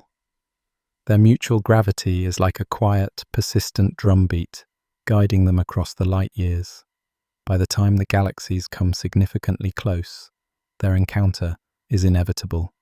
They have been following a script written by gravity since the dawn of time. This is why galaxies cannot resist each other's pull. It is written into the fundamental nature of matter and space.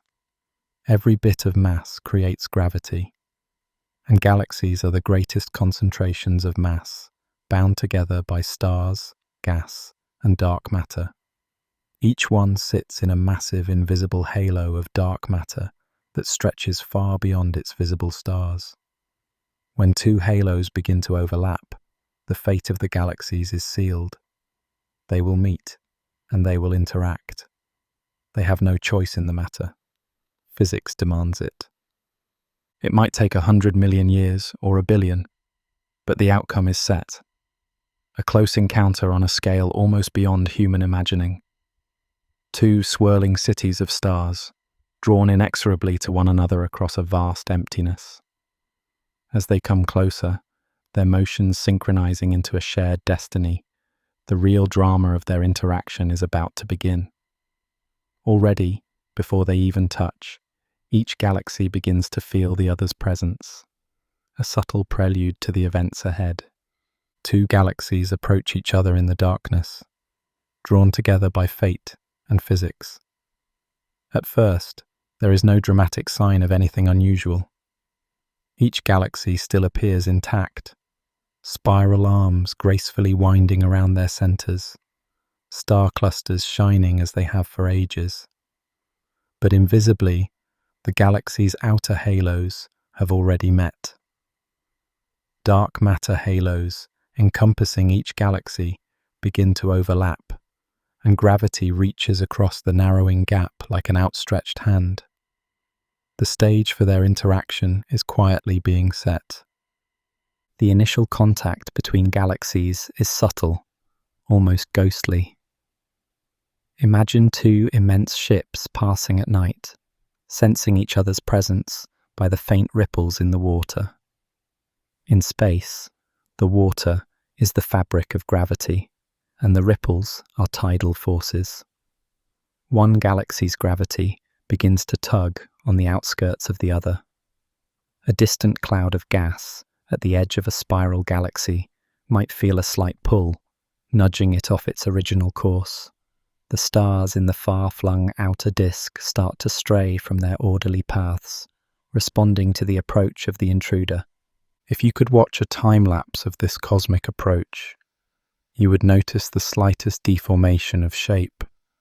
A spiral arm might become just a bit elongated, as if reaching toward the oncoming neighbor. The galaxies, once symmetric, grow lopsided. Perhaps one side of a galaxy's disk starts to warp or bend, ever so gently, toward the other galaxy. These distortions are like the first whispers of an oncoming storm, faint and easily overlooked, yet unmistakable if one knows to listen. The galaxies announce their first contact through these slight asymmetries.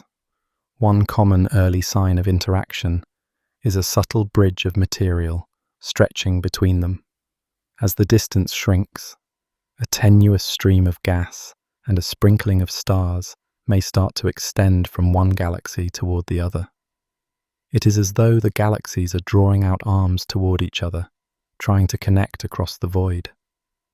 This bridge is not yet a full merger, more like a filamentary greeting, a precursor of the coming embrace. Inside each galaxy, most stars still carry on as usual for now. Life, if any exists on planets within those galaxies, might continue unaware of the distant gravitational encounter unfolding. The stars are so far apart that no immediate chaos erupts within the galaxy's inhabited regions. If an astronomer were looking up from a world in one of these galaxies, they might notice the other galaxy slowly brightening in their night sky as it approaches. But they would not feel any sudden jolt or see stars colliding overhead. The influence at this stage is subtle, a gentle nudge, not a violent shove. However, the changes, though delicate, are inexorable. Over tens of millions of years, these small disturbances accumulate. Spiral patterns begin to loosen on the sides facing the partner galaxy. Perhaps gas clouds in the outer arms get compressed slightly as they feel the gravitational gradient between two galaxies. Those compressed gas pockets may start forming new stars earlier than they otherwise would have, an omen of the more intense star-forming fury to come later. So even early on, the interaction can spark glimmers of new life in each galaxy's outskirts. Picture two spiral galaxies drawing nearer. One might start developing an extended tail on the side opposite the approaching companion. This happens because as one galaxy tugs on the near side of the other, the far side can lag behind, stretched by gravity's differential pull. The result is a faint tail of stars and gas beginning to be drawn out, trailing like a veil. If the galaxies are of unequal size, the effect is even more pronounced on the smaller one. The larger galaxy's gravity can begin to strip material from the smaller, peeling away loosely bound outer stars and gas. These stolen stars may form a tenuous stream leading the smaller galaxy, foreshadowing its eventual demise as an independent entity. During first contact, the galaxies also begin to affect each other's rotations. A passing galaxy's gravity can tug on the stars and gas in the disk of the other, slowing or speeding up their orbits slightly. Imagine the delicate clockwork of a spiral galaxy's rotation being ever so slightly perturbed, gears slipping out of sync under an external influence. These changes are minuscule at first, but they mark the beginning of a profound reordering. Throughout this initial approach, there is an eerie silence to the event. No sound can carry through the vacuum of intergalactic space, and even light shows only hints of what is transpiring. If we were to look with sensitive instruments, we might detect subtle shifts, perhaps a sudden, slight influx of gas, excited to glow faintly as it gets drawn out of one galaxy, or an unexpected pattern in the motion of outer stars, indicating the gravitational pull of a neighbor. To casual observers across the cosmos, these two galaxies still look much as they always did. The true drama is still to come, but the prologue has begun. Galactic first contact might last 100 million years or more, an extended overture to the main event. During this period, the two galaxies are like dancers circling each other, gauging each other's presence through gravitational cues. They are not yet entangled in a close embrace, but neither are they strangers anymore. Each galaxy's path has been altered. They are now on an intercept course, bound together by their mutual attraction. The once separate destinies of these star systems have become linked. Through the long night of intergalactic space, the gap between the galaxies continues to close. What was once a safe distance dwindles. With every passing million years, the pull grows stronger, the pace of approach faster. The faint bridge of matter between them thickens, fed by more gas and stars feeling the tug. What began as a fragile thread might widen into a flow of material drawn from one galaxy to the other. Gravity is beginning to win over inertia, and the galaxies pick up speed, like two lovers drawn irresistibly together after a long courtship. Yet for all this gradual build-up, everything is still relatively orderly on the inside of each galaxy. Their spiral disks remain largely intact, though perhaps slightly kinked or warped. The central regions of each galaxy packed with old stars, remain largely untouched for now, continuing their slow orbits around their own galactic cores as they have for eons. It is on the periphery where the signs of change are visible, the outskirts where gravity's first handshake is squeezing and stretching the galactic fabric. As the distance shrinks further, the subtlety will soon give way to more obvious upheaval. But at this threshold moment, there is a strange tranquility in the process. Two galaxies drift inexorably closer under the starlight, the only herald of their coming collision, a few faint tidal tendrils and a warping of their once pristine shapes. It is the calm before the cosmic storm, a moment that has lasted millions of years, quiet and drawn out, yet undeniably the beginning of something transformative. Soon, the galaxies will draw near enough for gravity to unleash its full might on each structure. The gentle nudges of first contact will become the fierce grasp of a true encounter. Before that happens, one might say the galaxies are savoring the last moments of their individuality, still separate, but on the brink of merging lives. In these final approaches, they carry with them all their stars, planets, and mysteries into the meeting that will forever change them. The moment of their first close passage is imminent. In cosmic terms, this encounter will be brief and spectacular, one galaxy sweeping through the other before sailing onward. They will drift apart again after this initial pass, but not unchanged. Bound by gravity's tether, neither galaxy will escape the other.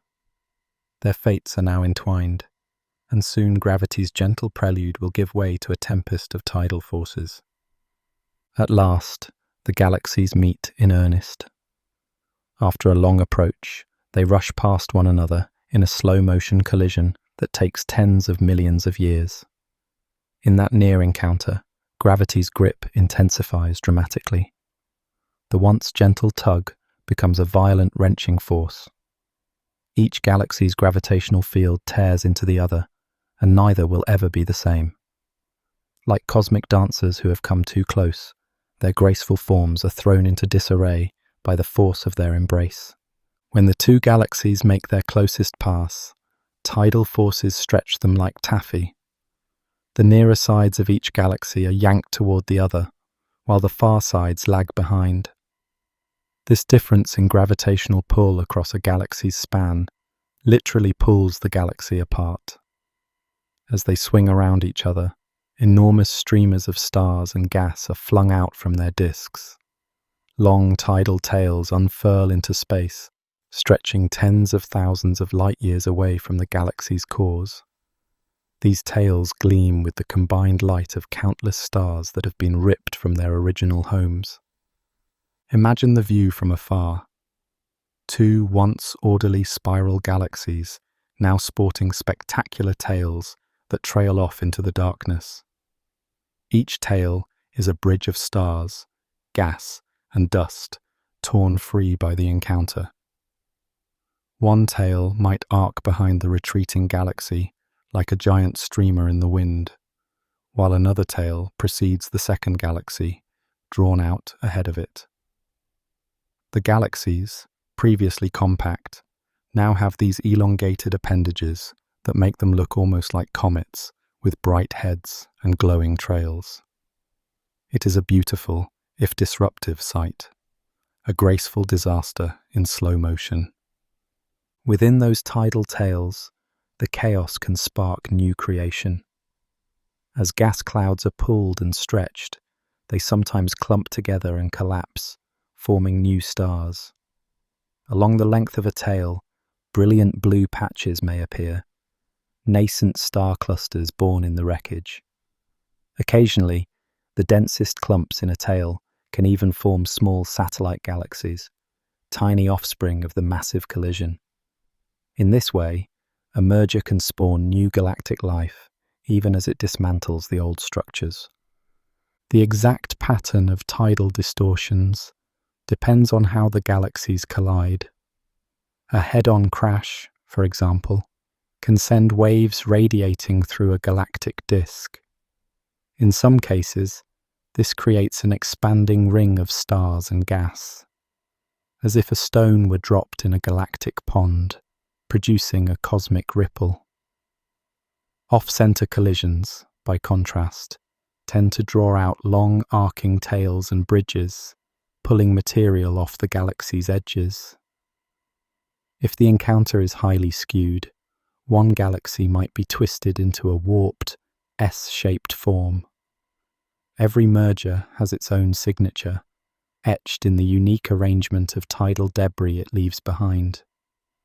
Closer to the centers of the colliding galaxies, the violence is even more pronounced. The orderly spiral arms have been shredded.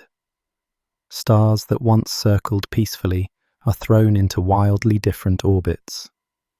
Some plunge towards the center, others are tossed out to the extremes. The galaxy's disks, once flat and serene, are warped and buckled. One might now see a wave or ripple across a galaxy's disk, as if it were a pond disturbed by a stone. These waves are the rippling response to gravitational upheaval, moving through the sea of stars. Not all stars remain bound to their galaxies through this turmoil. A few are given such a strong gravitational slingshot that they are flung entirely free of both galaxies. These orphan stars will drift in intergalactic space, solitary travelers without a galaxy to call home. In the aftermath of the first close encounter, countless stars find themselves in new settings, either captured by the other galaxy, wandering in the tidal tails, or roaming the void alone. The original identities of the two galaxies are becoming tangled together. As the galaxies separate after this first passage, they are both greatly distorted. What were two neat spirals might now resemble a pair of irregular, amorphous shapes entwined by strands of stars. If one galaxy was significantly larger, it might appear to have absorbed a chunk of the smaller, which could be stretched into a long ribbon. If the galaxies were of similar size, both will be torn up and trailing debris. Either way, the scene is one of dramatic transformation. The delicate architecture each galaxy had built over billions of years has been demolished in a single close pass. During the encounter, vast clouds of gas within the galaxies collide with each other. Unlike the stars, which mostly pass by unharmed, the gas is not so ethereal. When galaxies collide, their gaseous contents slam together, generating shock waves that roil through the galactic disks. These shocks compress gas clouds and ignite phenomena we will soon explore in detail.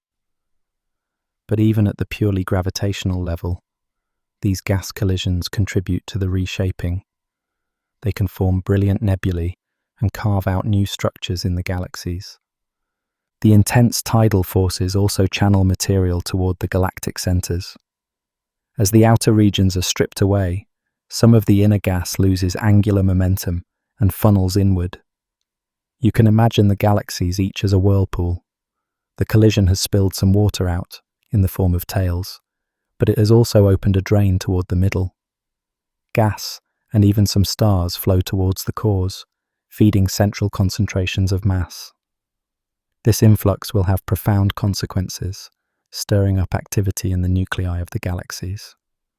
For now, after the first pass, the galaxies drift apart again, but not to flee. Rather, like dancers who have executed a dramatic move, they will turn and come back for another. Gravity has bound them together in an irreversible way. They may swing out to some distance, but the mutual pull will slow them and draw them in for a second encounter, then another. With each subsequent pass, more of their structure will be disrupted and intermixed. Tidal forces will continue to sculpt new features, perhaps throwing out a fresh tail, or forming a bridge that directly links the two merging galaxies, with stars flowing along it. In fact, the interlude between one close encounter and the next can last hundreds of millions of years. All told, from the initial approach to the final merging, the entire process may span a few billion years before a single unified galaxy emerges. One striking feature that often appears is a luminous bridge between the galaxies, connecting them with a stream of stars and gas. After the first collision, such a bridge can stretch between the receding galaxies, as if a part of each galaxy remains clasped to the other. This bridge slowly disperses over time, with some material falling back into the galaxies, and some flung outward. It stands as a lingering reminder of the gravitational bond that refuses to let the galaxies fully separate. Throughout this process, the concept of two distinct galaxies begins to blur. They are well on their way to becoming one larger, combined system. The original shapes and structures are so mangled that an outside observer might have trouble tracing where one galaxy ends and the other begins. Stars and gas from each are mixing together in the cosmic crucible of the collision. The gravitational dance has become a messy entwining. As time goes on, the galaxies eventually lose their separate identities. The repeated tidal pounding and merging of their stars will settle into a new equilibrium. The long tails might fall back and wrap around the merger remnant or escape entirely. The end result will likely be a single, merged galaxy, perhaps an elliptical mass of stars if the merger was violent and head-on. The path to that end is carved by tidal forces, each twist and turn of those forces reshaping the destiny and appearance of the galaxies involved. Even as the chaos reigns during the collision, there is an underlying order governed by gravity. Every stretched tail, every flung star, every compressed gas cloud follows the dictates of physics. The galaxies are not being destroyed outright. They are being remixed and reassembled. Their combined mass will form a new galactic entity, carrying relics of its progenitors, maybe a faint shell of stars on the outskirts, or a warped disk left over inside. In the grand scheme, this dramatic encounter is just a stage in the life cycle of galaxies, albeit one that dramatically transforms them. The stretching and warping we witness are the telltale signature of these tidal forces at work. Each tendril of stars we see arcing into space is like a fingerprint left by gravity's hand, evidence of the tremendous forces unleashed when galaxies collide. In time, these features may fade, tails dissipating and orbits settling down. But for that cosmic moment, the galaxies wear their tidal distortions proudly, a testament to the power of their interaction. And in the wake of this gravitational havoc, a different kind of brilliance is about to erupt. The fire of countless newborn stars igniting in the darkness. Out of the gravitational chaos comes a burst of creativity.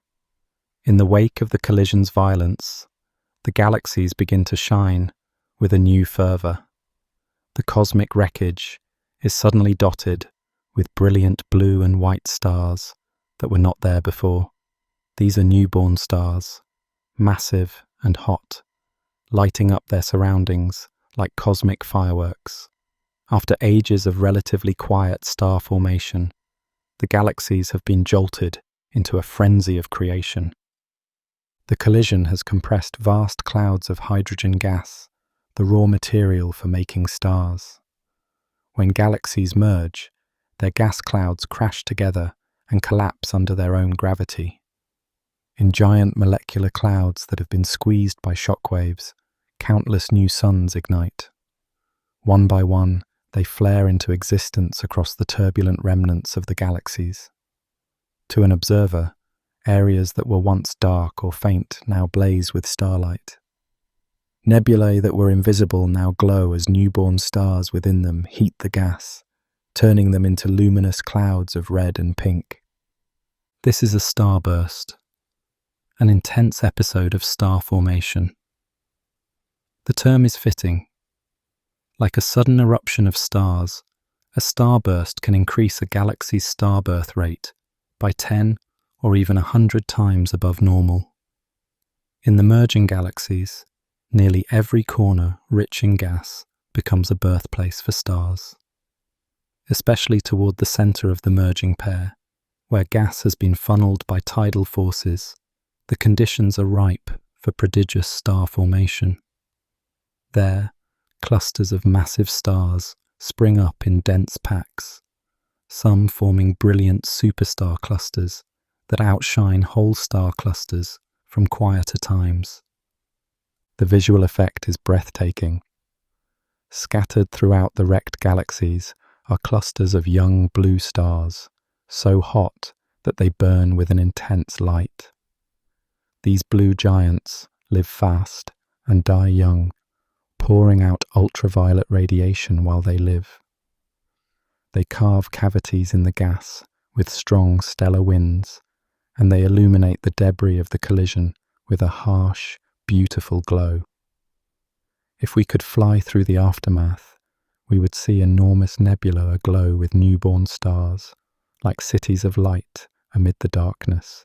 It is as if the galaxies, having been torn apart, answer back with a grand display of starlight. In a sense, the collision has rejuvenated the galaxies. Before, each galaxy might have slowly formed stars at a modest rate, mainly in its spiral arms.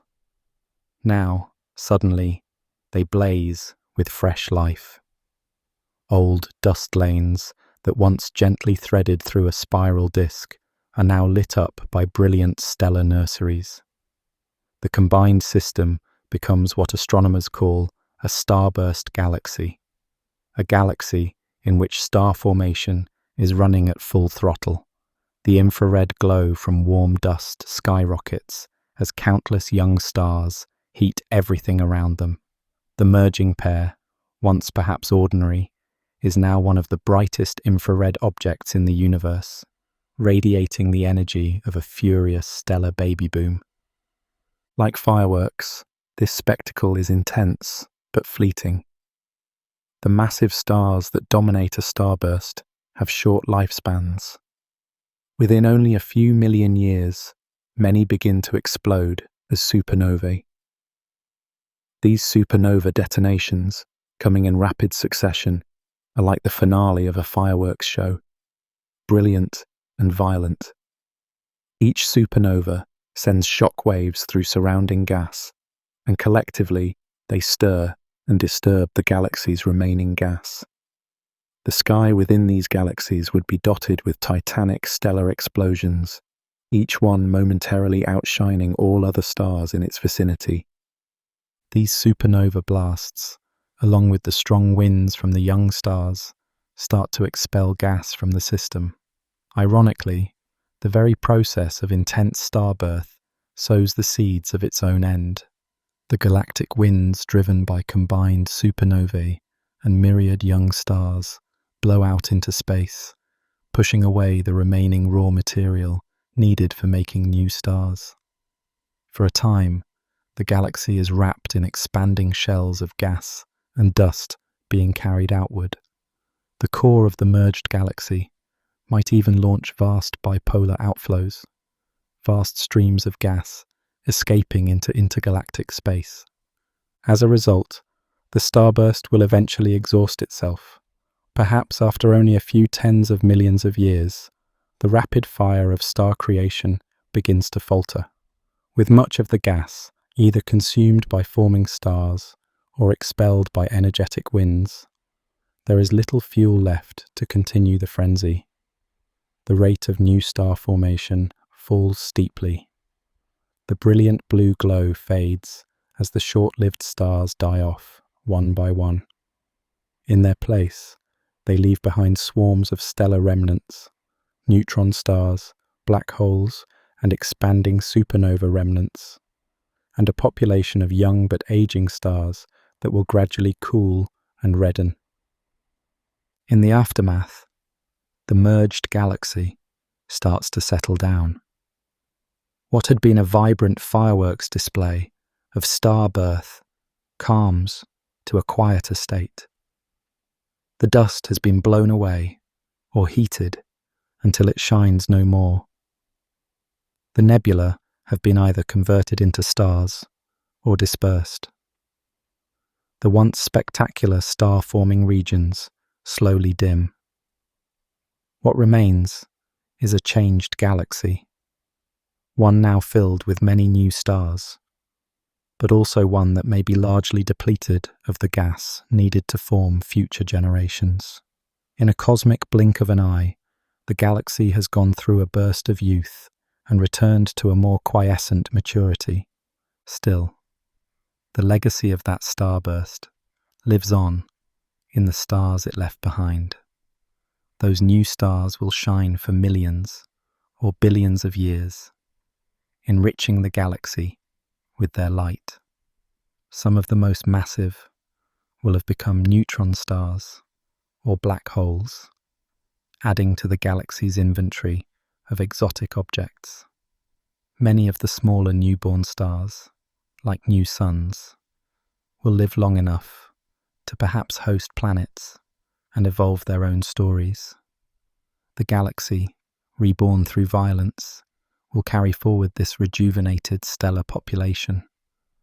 Looking at such a galaxy from afar, long after the merger, one might see a large, reddish system, the colour of older stars, but with an unusual brightness, an indication of the plethora of stars that were born in the starburst.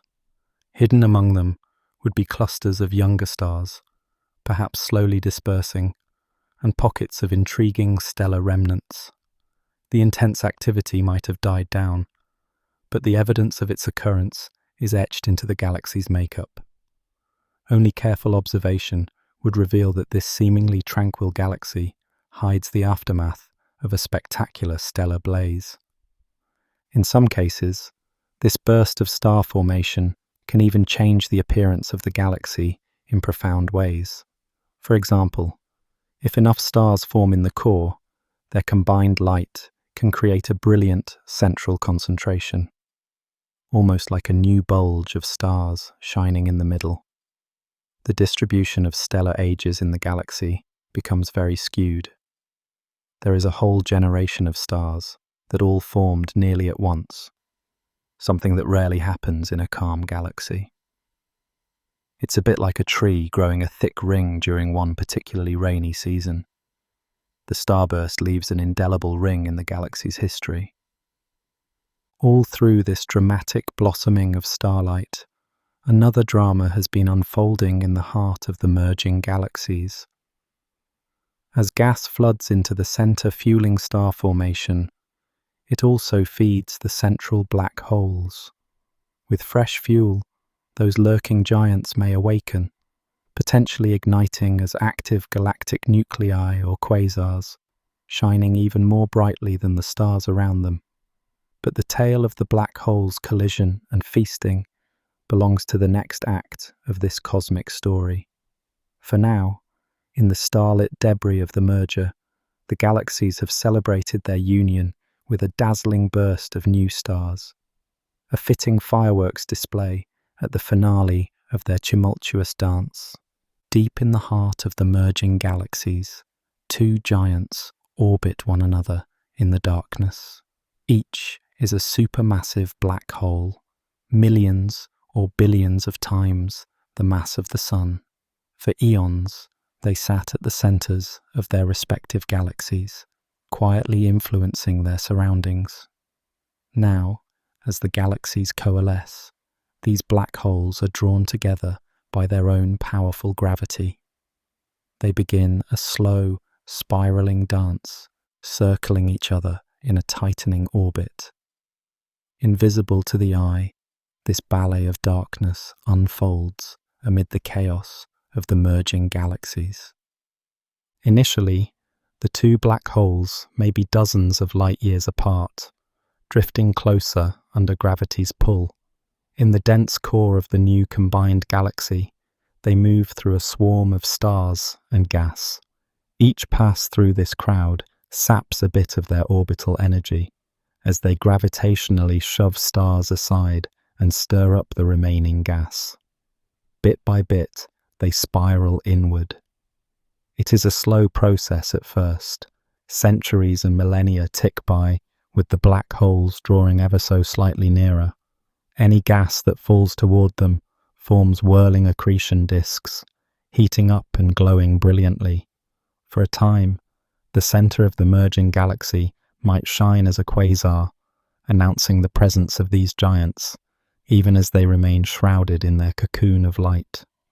As the distance between the black holes shrinks to just a few light years, their dance accelerates. They have now cleared out the surrounding space, flinging away or consuming much of the nearby matter. With less to slow their motion, they fall faster toward each other. From a relatively sedate waltz, their orbit becomes a furious whirl. They circle one another more and more rapidly, completing an orbit in mere days, or perhaps hours. In these final stages, they are no longer just two separate entities.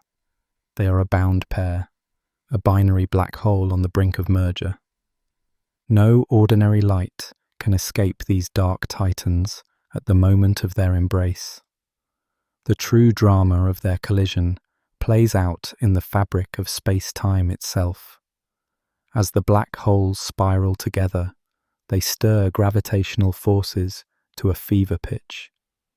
Space and time are flexed and squeezed by their motion. The accelerating orbit sends waves rippling outward. Gravitational waves, faint tremors in space-time that carry away energy. These waves grow in strength as the black holes get closer and faster, like the rising crescendo of a drumbeat echoing across the cosmos. At last, the two black holes collide and merge into one.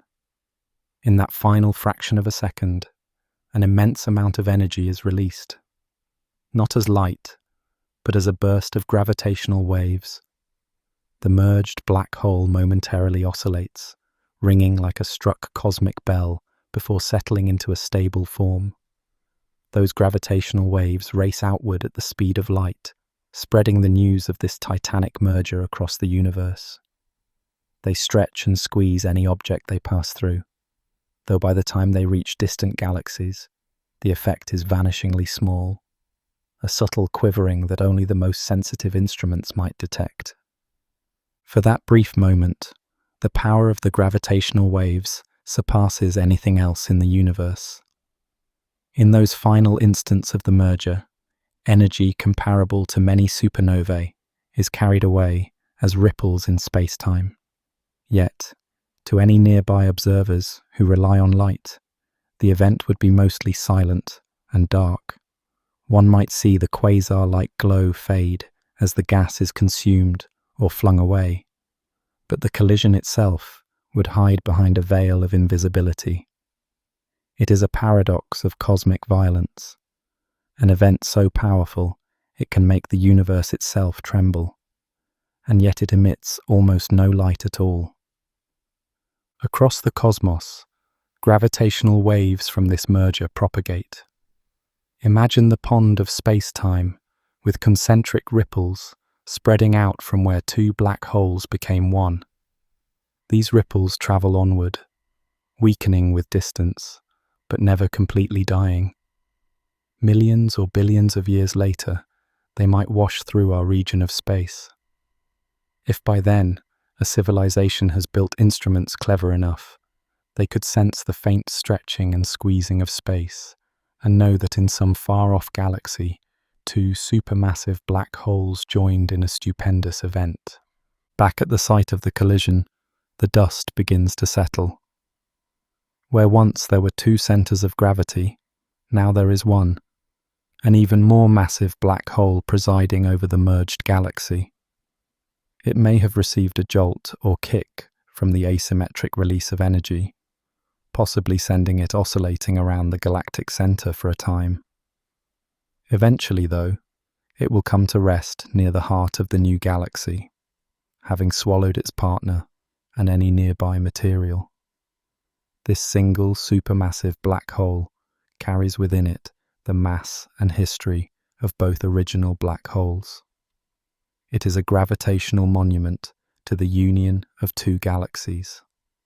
The surrounding region, which was a maelstrom of radiation and orbital chaos, grows calmer after the merger. With the black holes unified, the extreme forces settle down. If there was an active quasar blaze, it may now dim, starved of infalling gas. The galaxy's core might become a quieter place again, albeit forever changed. Stars that survived the tumult gradually adjust to orbiting one central mass.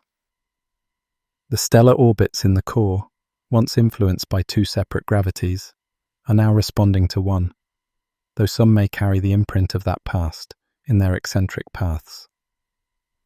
On cosmic timescales, the merger of supermassive black holes is the final act of a galaxy collision, long after the tidal tails have faded and the starburst has come and gone. The central black holes consummate the merger and make the triumph of union complete. The result is a larger black hole, one that might reach colossal sizes. Some of the biggest black holes in the universe likely grew through just such mergers.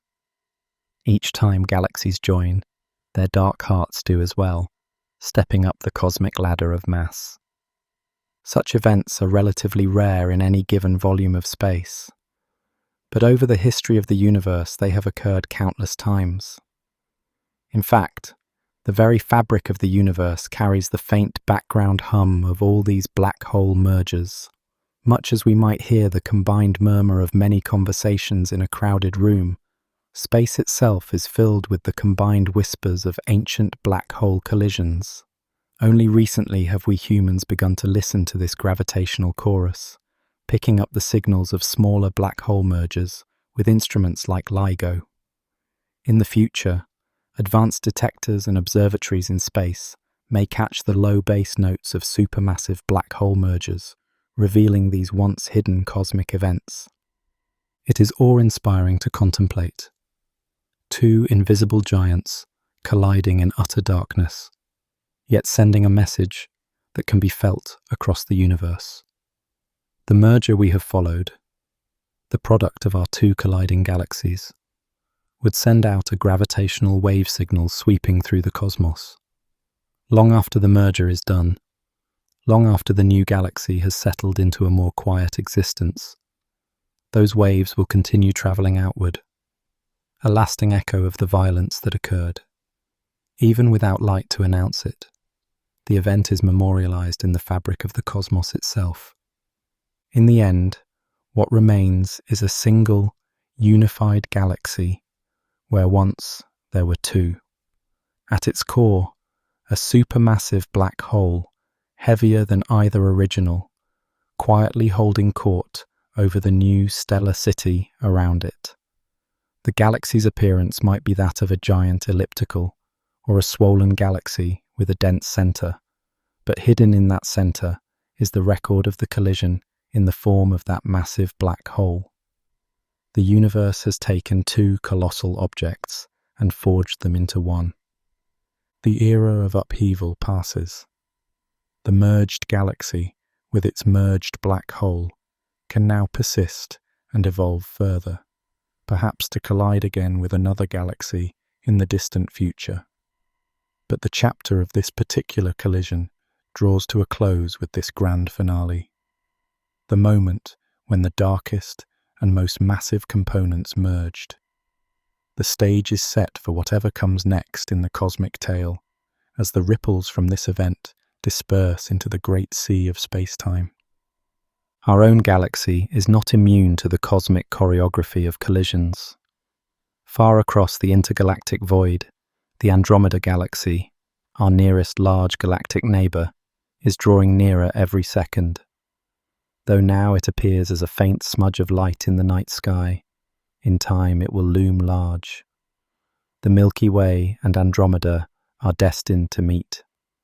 Gravity has bound them in a slow but inexorable dance that will climax billions of years from now in an epic galactic embrace. At present, Andromeda is hurtling toward the Milky Way at about 110 kilometers per second. It sounds fast, yet with the vast gulf of 2.5 million light-years between us, the approach is leisurely on a human scale. It will take roughly 4 billion years for the gap to close. During that time, the steady pull of gravity will bring the two spirals together. Future skies, if witnessed by some far future observers on Earth or beyond, will change dramatically. What is now a small blur in the constellation of Andromeda will grow larger, becoming a magnificent swirl of stars that dominates the night horizon. In a few billion years, the first close encounter will likely occur. Andromeda's spiral disk will begin to collide with the Milky Way's outer regions. Perhaps long before the cores meet, the outskirts of the two galaxies will tangle. Star clusters and gas clouds at the edge of the Milky Way may start to feel Andromeda's pull, just as Andromeda's outer stars feel the tug of the Milky Way. Slowly, the delicate spiral structures will distort. Our galaxy's spiral arms might begin to twist out of shape, drawn toward Andromeda's oncoming mass. Similarly, Andromeda's disk will warp under the influence of the Milky Way. When the galaxies finally make a close pass, the sight could be truly breathtaking. If Earth still exists and has any observers at that distant epoch, they would see an incredible panorama overhead. The sky would be ablaze with new points of light as stars from Andromeda streak through the heavens. Enormous tidal tails could unfurl, stretching across the firmament. The combined glow of billions of stars from two galaxies would create a ghostly band of light, far brighter and wider than today's Milky Way stripe across the sky. Nebulae ignited by the collision's shockwaves might pepper the darkness with colourful patches, marking regions of intense star formation. It would be a night sky unlike any in human history, alive with the evidence of a galaxy in collision. As in other galactic mergers, despite the grandeur, individual stars are unlikely to collide. The distances between stars are so vast that Andromeda and the Milky Way will interpenetrate like two lattices of fine mist. The Sun and our solar system, by then perhaps in a very different stage of its life, will probably survive the encounter untouched by any neighbouring star. Yet our Sun's path around the galaxy could be altered. It may find itself flung into a new orbit, perhaps farther from the galactic centre than before, riding the wave of the merging galaxy's gravitational upheaval. The collision of the Milky Way and Andromeda is expected to trigger a burst of star formation, much like the starburst fireworks we've seen in other mergers. Gas clouds in both galaxies will slam together and compress. Our galaxy, which by then might have less gas than it does now, could reignite with new star birth as it collides with Andromeda's fresh supplies of gas. Massive stars will be born to briefly light up the cosmic night, and supernovae will punctuate the end of their short lives. The merged pair may shine as a luminous infrared source, a newly formed starburst galaxy in the local group. Over a span of several billion years, the two galaxies will likely perform a gravitational dance with multiple passes. After the initial encounter, they might fly apart for a time, only to be drawn back together again. Andromeda could swing around and merge with the Milky Way in a second approach, further mixing their stars and stretching out new tidal structures. Eventually, after a few iterations of this slow dance, the cores of the two galaxies will coalesce. By around 6 or 7 billion years from now, the Milky Way and Andromeda should settle as one entity. Astronomers sometimes dub the result Milkomeda, an enormous merged galaxy that could be an elliptical or a large diffuse sphere of stars. In that future galaxy, the familiar structures we know today may be gone. The splendid spiral arms of the Milky Way and Andromeda will likely have vanished, their stars dispersed into a more amorphous shape. The new galaxy might have a large central bulge and extended halos of stars, the remnants of the tidal tails thrown out during the merger. It will be a galaxy with a new identity, carrying the blended legacy of two great spirals that once floated separately through space. At the core of this future, Milkomeda, will reside a gargantuan black hole.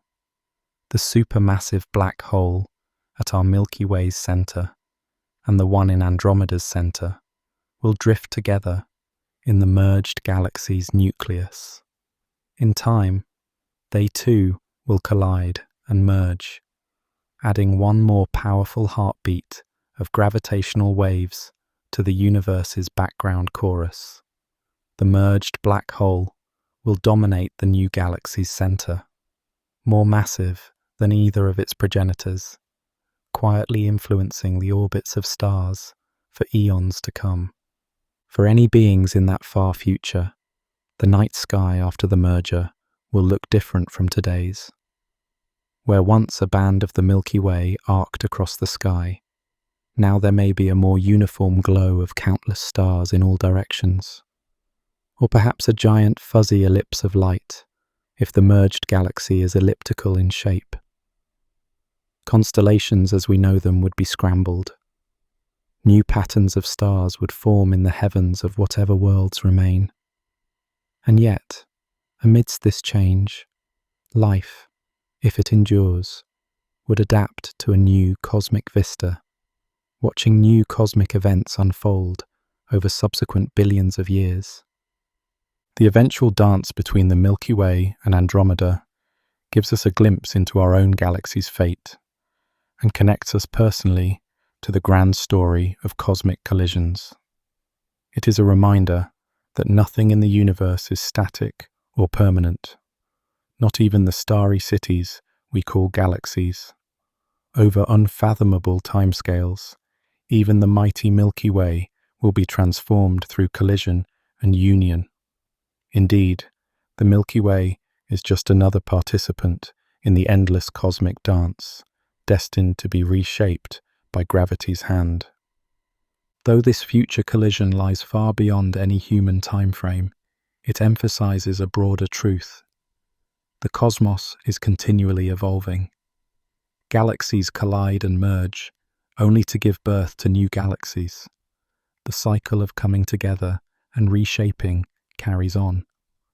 As we peer out into space, we realize that we are witnessing these processes in various stages all around us. And in time, our own corner of the universe will experience its turn. Standing on present-day Earth, under the gentle arch of the Milky Way on a clear night, it's humbling to imagine that arch distorted, then erased, replaced by a different sky. The thought that our descendants, or whatever life follows us, might gaze at a merged Milkomeda galaxy and see a night sky utterly unlike our own ties us intimately to the cosmic narrative. The same forces that we observe in distant colliding galaxies will one day act upon our home. It makes the distant drama of colliding galaxies feel intimately connected to us, bridging the gulf between the cosmic and the personal. The story of the Milky Way and Andromeda is not a finale, but part of an ongoing cosmic saga. Our galaxy's future collision will be one chapter in an endless series of encounters that shape the universe. Beyond that, who knows what further collisions await? Perhaps Milkomeda itself will eventually encounter another member of the local group, or a new neighbour from the Virgo cluster, continuing the dance. The universe will continue to change, driven by gravity's grand design. As we conclude this look at our galaxy's destiny, we are left with a sense of connection to all the collisions that have come before, and all that will happen in times ahead. The Milky Way's fate encourages us to look outward and forward, understanding that we are part of a living, dynamic cosmos. The journey of cosmic collisions carries on, and with it, the ever-unfolding story of matter, gravity, and change. Our eyes turn now from our own galaxy's future to the broader universe beyond, where even grander transformations and mysteries lie waiting in the continuing saga of the cosmos. In the stillness of a remote observatory, a new sense awakened.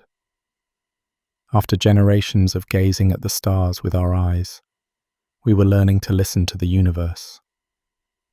For centuries, the cosmos was silent to us, a grand ballet of light without sound.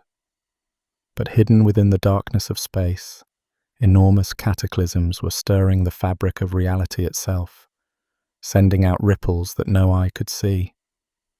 In 1916, Albert Einstein first realized that these cosmic ripples should exist. His equations of general relativity predicted that when massive objects move or collide, they send tiny distortions through space and time. Yet even Einstein suspected no instrument could ever be sensitive enough to detect such faint vibrations. For decades, it remained a beautiful theory, with the universe's gravitational murmurs hidden beneath the noise of Earth. As the 20th century waned, a few determined scientists set out to bring these whispers into the light. They dreamed of detectors so precise they could feel a star explode a galaxy away.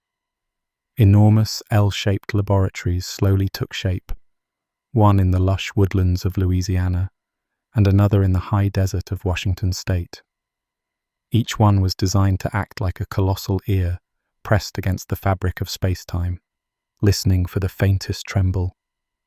These observatories, the Laser Interferometer Gravitational Wave Observatory, or LIGO, in the United States, and a partner called Virgo, nestled in the Italian countryside, opened a completely new window on the cosmos. Unlike optical telescopes that capture light, or radio dishes that catch radio waves, these detectors reach for something more elusive, the stretching and squeezing of space itself. It was as if humanity had grown a new sense, enabling us to not just see the universe, but to hear it. In theory, the stage was set to finally listen to cosmic events that had always happened in silence. At first, the giant detectors heard only silence and the hum of earthly noise. Engineers fine-tuned their lasers and mirrors, pushing the limits of technology year after year. By the mid-2000s, after crucial upgrades, these observatories stood at the threshold of discovery. All they needed now was for the universe to speak. Just before dawn, on September 14th, 2015, the universe finally whispered back. In the control rooms of LIGO, a quiet alarm bell rang as the instruments caught a sudden, curious vibration. In that instant, two detectors separated by thousands of kilometers both felt space itself quiver ever so slightly. It was a moment years in the making, the first hint that a gravitational wave had arrived on Earth. Scientists on duty that morning stared at the data in disbelief. The signal was faint, but unmistakable, a characteristic rising tone that lasted only a fraction of a second. Later, they would compare it to the chirp of a bird, a brief whoop in the detector's recordings. What caused this tiny blip was astounding. Two massive black holes spiraling into each other in a galaxy over 1 billion light-years away. Imagine two black holes, each roughly 30 times the mass of our Sun, locked in a desperate orbit. They had been circling one another for eons, drawing closer, spinning faster, until in their final moments they were moving at nearly the speed of light. When they finally collided and merged into one larger black hole, they released an enormous burst of energy, not as light, but as ripples in space-time. Those ripples spread outwards, growing weaker with distance, until just a whisper of them washed over Earth on that September morning. The disturbance was incredibly small by the time it reached us. The merging black holes shook the LIGO detectors by a distance smaller than a proton's width. It was as if the entire 4-kilometer-long arms of the observatory changed length by an atomic hair. Yet this minuscule change was exactly what LIGO was built to detect, and its instruments had captured the telltale pattern of a gravitational wave passing through. At first, the team checked and rechecked, hardly daring to believe. Could this be real, or just a stray noise? But the signal appeared in both distant detectors almost simultaneously, and it had the distinctive form predicted by Einstein's theory for two merging black holes. It was far too clean to be a coincidence or a local disturbance. Slowly, excitement grew as evidence mounted that this was the discovery they had been waiting for. Some scientists even wondered if the signal was a drill or a false alarm inserted to test them, a procedure that had been used in the past. But no test was underway. This wave was genuine. Over the following days and weeks, they analyzed the data exhaustively, ruling out mundane explanations. In the end, all signs pointed to the same extraordinary conclusion. We had heard the merger of two black holes across the universe. Months later, in February 2016, the discovery was revealed to the world. The announcement made headlines around the globe, electrifying both scientists and the public. After a century of anticipation and decades of experimental struggle, gravitational waves were finally directly detected. The faint ripple recorded by LIGO confirmed a major prediction of Einstein's theory and marked the birth of gravitational wave astronomy. For the scientists who had dedicated their lives to this goal, it was a moment of triumph and wonder. 3 of the pioneers behind LIGO's success would later receive the Nobel Prize in Physics for making this cosmic observance possible. But beyond accolades, the real reward was the universe's newly audible voice.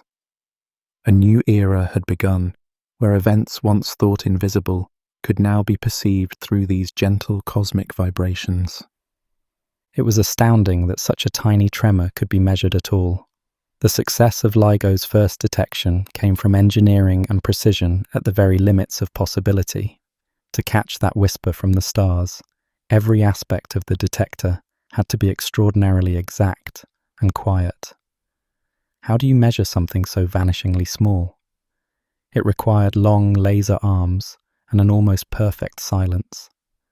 The magic of LIGO's design lies in its use of light to measure tiny changes in distance.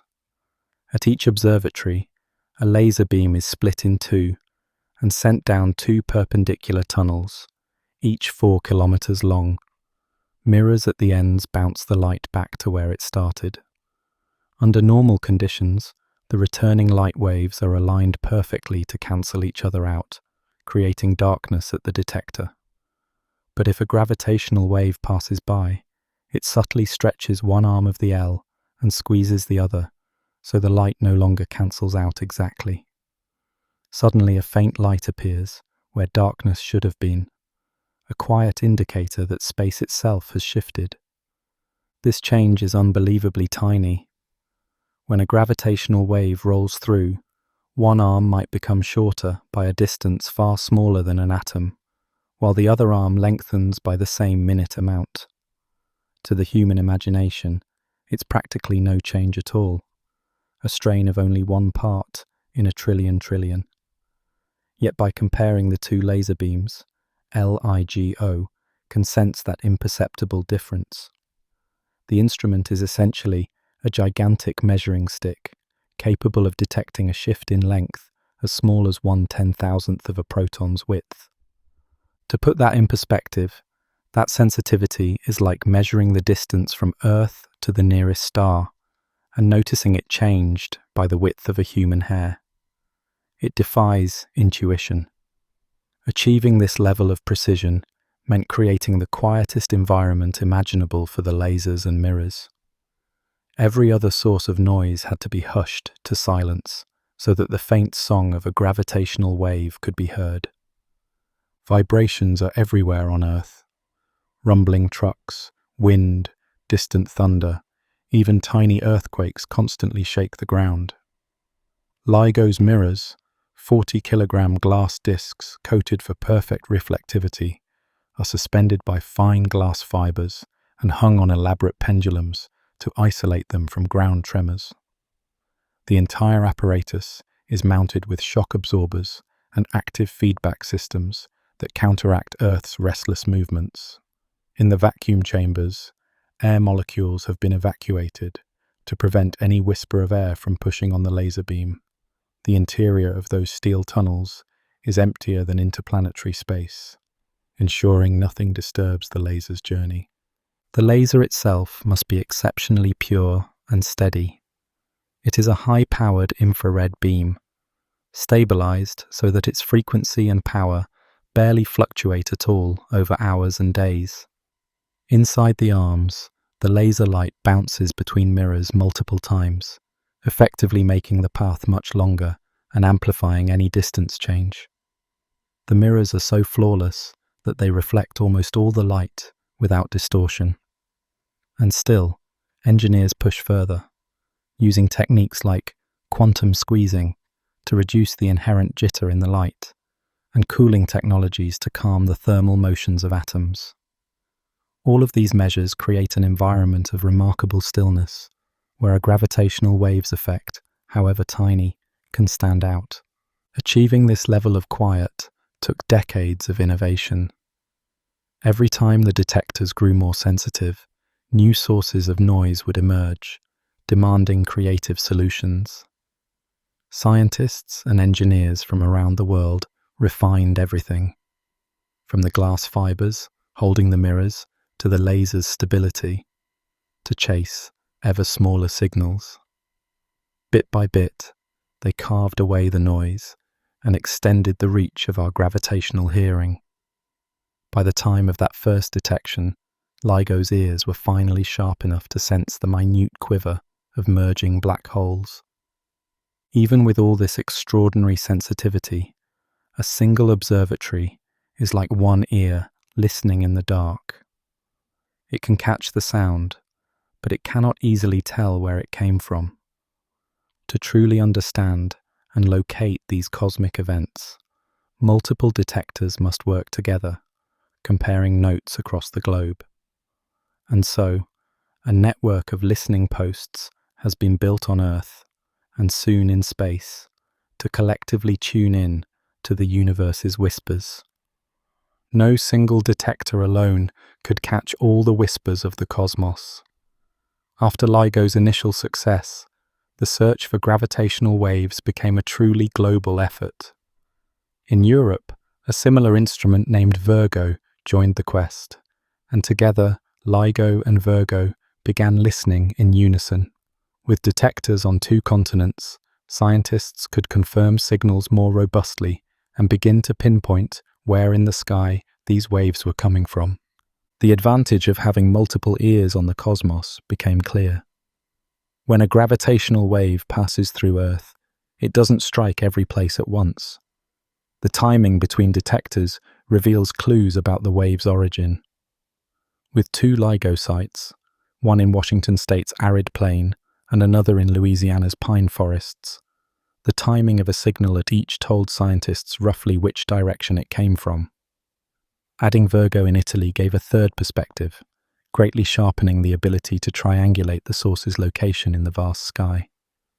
It was like hearing a distant sound with both ears instead of one, suddenly giving a sense of where the sound arose. Each observatory has its own distinct home. In Hanford, Washington, LIGO's long vacuum tunnels run straight and flat under the wide desert sky, their outline visible amid sagebrush and dust. In Livingston, Louisiana, twin concrete tubes cut through a quiet forest, swamps nearby absorbing vibrations and sound. Virgo, nestled in the Tuscan countryside near Pisa, stretches out between fields, its Italian team working in concert with their American colleagues. Despite differences in landscape and language, these facilities share a common mission and operate as one cohesive ear, listening for cosmic echoes. Soon, a fourth observatory joined the network, KAGRA in Japan. Unlike its siblings, KAGRA was built deep underground inside a mountain to shield it from surface noise. Its mirrors are cooled to cryogenic temperatures, chilled to hundreds of degrees below zero to reduce thermal vibrations. In the dark tunnels beneath the Japanese Alps, KAGRA opened its arms to catch gravitational waves, bringing a new level of sensitivity and an eastern anchor to the global array. Plans are also underway to build an observatory in India, expanding the network even further. Spaced across the globe, this future detector will increase the range of directions from which gravitational waves can be precisely located. With an Indian detector, the Earth-spanning array of LIGO, Virgo, KAGRA, and LIGO India will be able to pinpoint events with far greater accuracy, much as adding a third or fourth ear enhances one's sense of direction in sound. It is a true international collaboration, uniting scientists and governments in the pursuit of cosmic discovery. Every time a potential gravitational wave signal appears, the network springs into action. Automated alerts are shared among the observatories almost instantly, and the data from each detector is compared. If all or most detectors see a matching signal at nearly the same time, it triggers a global notice to astronomers. Something significant has been heard. Telescopes around the world then swivel toward the part of the sky calculated to be the source, eager to catch any light that might accompany the gravitational wave. This coordinated dance has transformed how we observe cosmic events, making discovery a cooperative endeavor across continents. In one landmark instance, this teamwork enabled humanity to both hear and see a cosmic collision. When two neutron stars merged in 2017, all three detectors of the network caught the gravitational waves. Within minutes, alerts were sent out, and telescopes worldwide turned their gaze to the calculated region of space. They witnessed a flash of high-energy light and a glow that confirmed the event, marking the dawn of a new era in astronomy, where multiple cosmic messengers are observed together. And the network is not limited to Earth. Plans are progressing for gravitational wave detectors in space, free from terrestrial disturbances. The European Space Agency's LISA mission, for example, will place 3 satellites in a vast triangle millions of kilometers apart, listening for slower waves from gigantic black holes and other exotic phenomena. Though still on the horizon, space-based observatories will one day join their ground-based cousins, expanding our cosmic hearing into new ranges and solidifying an interplanetary listening network. With a planet-wide ear to the cosmos, the discoveries began to multiply. Each new detection added a story to the growing library of cosmic collisions. Black holes and neutron stars, once silent in the darkness, were now regularly announcing their presence through faint space-time ripples. What followed was a golden era of gravitational wave detection, as the catalogue of collisions steadily expanded. In the months and years after the first detection, the once lonely chirp from 2015 gained many companions. gravitational wave observatories began picking up cosmic collisions on a regular basis, each announcement a new story from the dark universe. What had been a singular triumph evolved into a steady stream of discoveries. One by one, black holes merging in distant galaxies made themselves heard, turning what was once theoretical into something almost routine. During the first observing runs, LIGO and Virgo detected multiple black hole mergers. Some were similar to the original event, two hefty black holes spinning around each other, merging in a final burst of gravitational energy. Others had different masses or occurred at different distances, but all fit the distinctive pattern, a gradual rising tone as the pair spiraled inward, ending in a sudden cutoff as they coalesced into one. Each new detection confirmed that such cataclysmic mergers were not rare flukes, but relatively common occurrences across the cosmos. These early events taught astronomers a great deal. They revealed populations of black holes heavier than many had expected, some with masses dozens of times greater than the Sun, even touching ranges that challenged ideas of how stars evolve. One collision produced a black hole of about 80 solar masses, hinting at an object born from an earlier generation of collisions. Another signal, short and puzzling, suggested the merger of two unusually massive black holes that pushed the boundaries of known physics. It became clear that gravitational waves were uncovering a hidden menagerie of black holes, each new entry expanding our understanding of these enigmatic objects. Then came a detection that was unlike the others. On August 17th, 2017, the instruments picked up a signal that lasted for a full minute, a slow and steady crescendo of waves. It wasn't the brief chirp of merging black holes, but rather the drawn-out song of two neutron stars spiraling towards each other. Neutron stars are tiny, yet massively dense, the collapsed cores of dead stars. And when they collide, they produce a very different kind of gravitational wave signature. This event was special not only for its gravitational waves, but for what happened moments later. Just seconds after the neutron stars merged, space telescopes detected a flash of high-energy gamma rays coming from the same patch of sky. Astronomers around the world mobilized. Guided by the precise coordinates provided by LIGO and Virgo, they pointed their optical telescopes at a galaxy about 130 million light-years away and discovered a new, faint point of light. It was a cosmic fireball called a kilonova, the glow from the neutron-star collision shining with the light of freshly forged elements. For the first time, humanity both heard and saw the same cosmic event. The gravitational waves told of two neutron stars merging, and the telescopes confirmed it with images of the aftermath. This spectacular convergence of data confirmed long-held theories that colliding neutron stars scatter heavy elements like gold and platinum into space, creating a brilliant, though short-lived glow. It also proved that gravitational waves travel at essentially the speed of light, arriving virtually in tandem with the gamma-ray flash.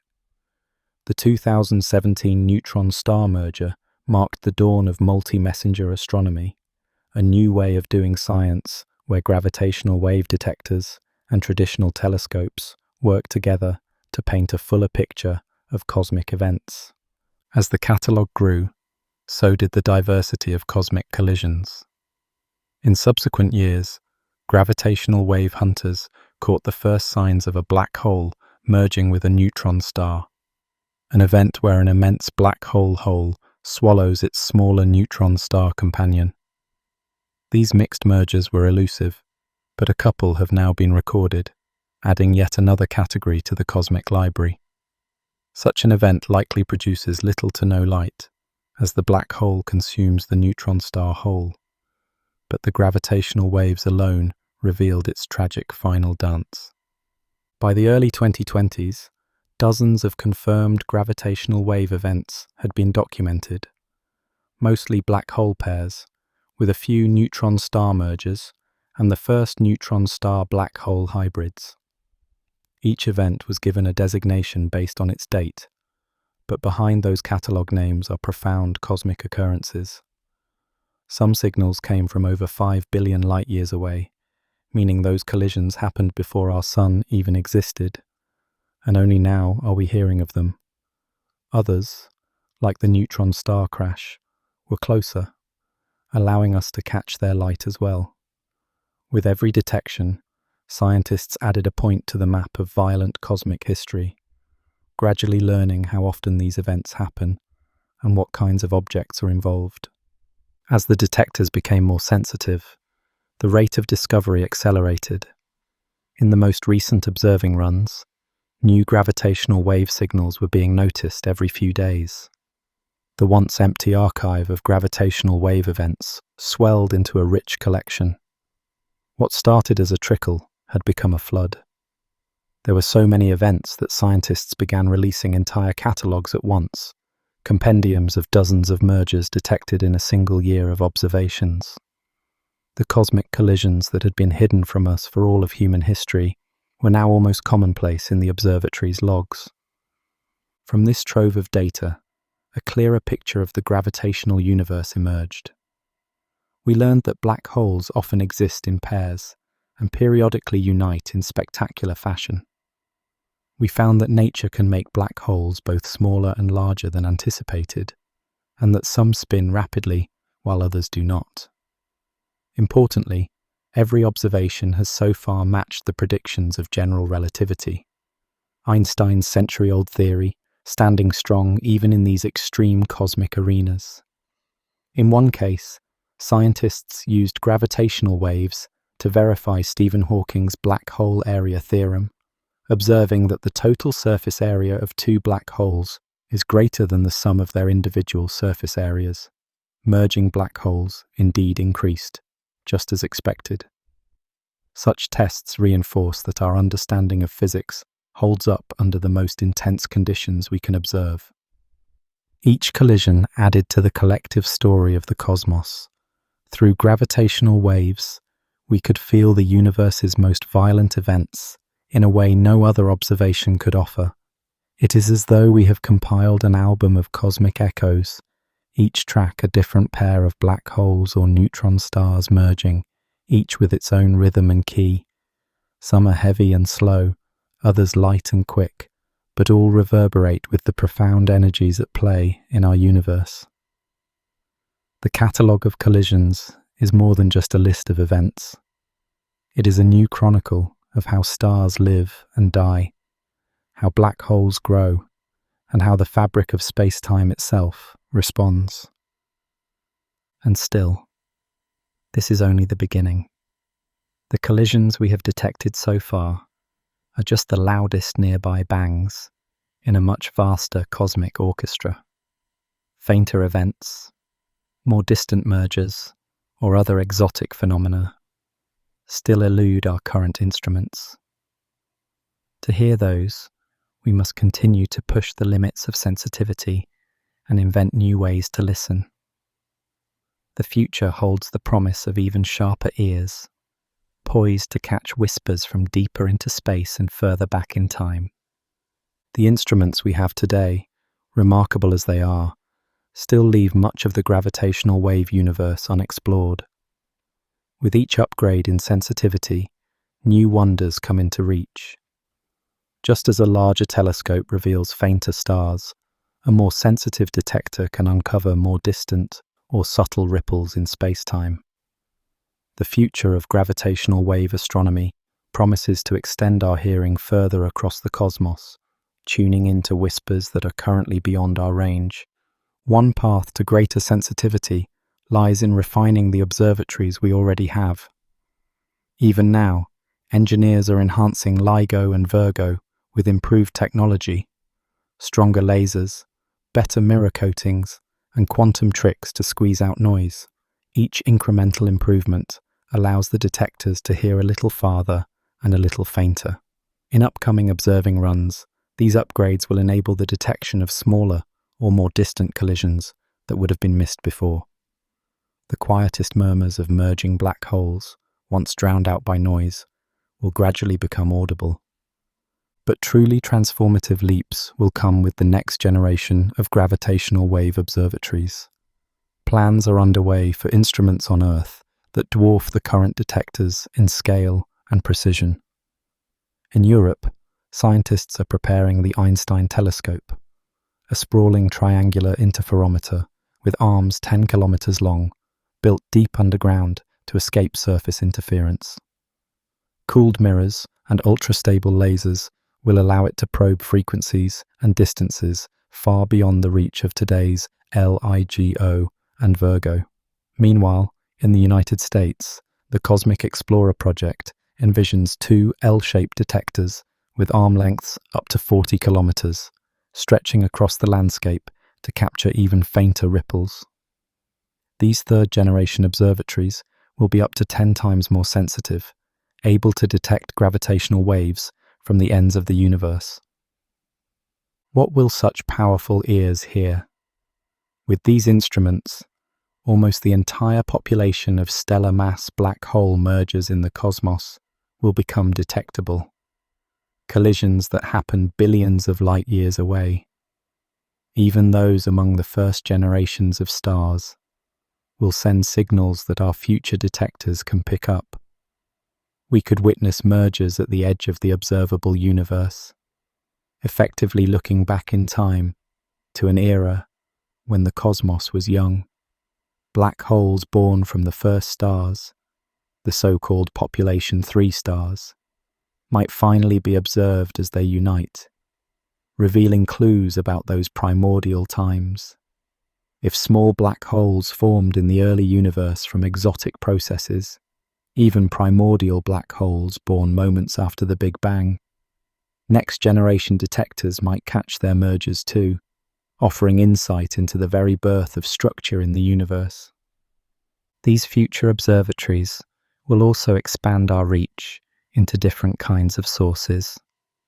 Today's detectors are most sensitive to the last seconds of a merger, but tomorrow's might detect the long, low-frequency rumble of inspiraling giants. The Einstein telescope, with its advanced design, will be sensitive to slower, heavier events. It could track the gradual inspiral of intermediate mass black holes, hundreds or thousands of times the Sun's mass, a class of objects only hinted at so far. Catching such events would fill in a missing chapter in the story of black holes, showing how they might grow from small to enormous.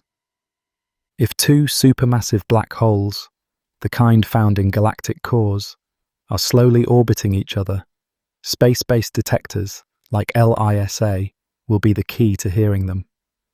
LISA, the Laser Interferometer Space Antenna, will consist of 3 spacecraft forming a triangle millions of kilometers on a side.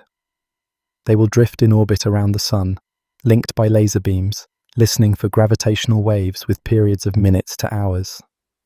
These are the deep, basso-profundo tones of the gravitational wave spectrum, produced by titanic events such as the mergers of million solar mass black holes in distant galaxies.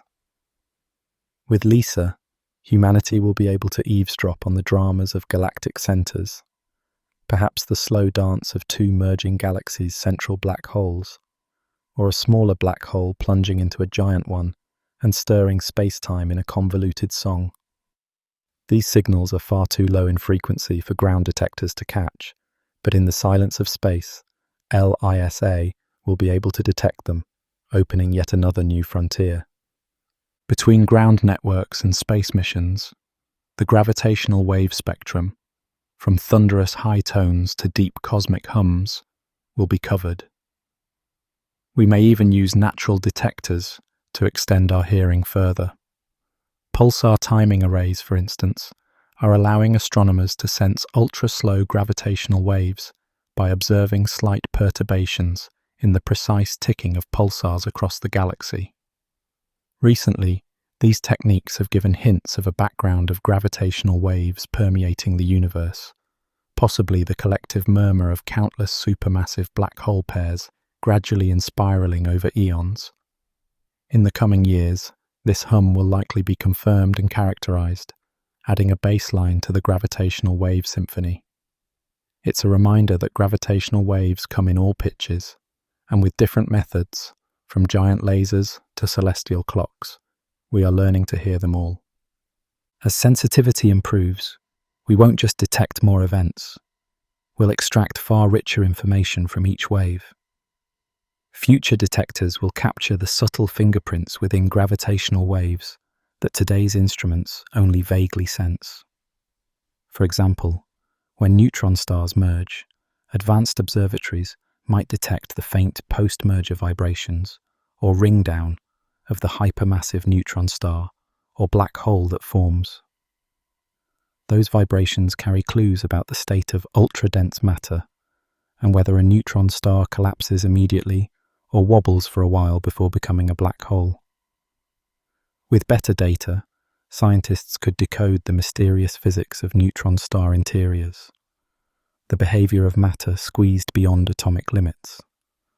We may learn whether exotic states of matter, like quark-gluon plasma or strange quark matter, form inside these cosmic collisions. Gravitational waves could also become tools to explore fundamental physics in new regimes. The next generation of detectors will allow precision tests of general relativity. Even the tiniest deviations from Einstein's predictions, perhaps caused by new physics or hidden dimensions, might become discernible in the detailed patterns of high-quality wave data.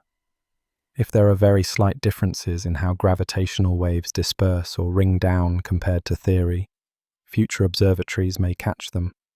In this way, gravitational wave astronomy could potentially reveal cracks in our current understanding or provide evidence for phenomena like dark matter interactions or modifications of gravity on cosmic scales.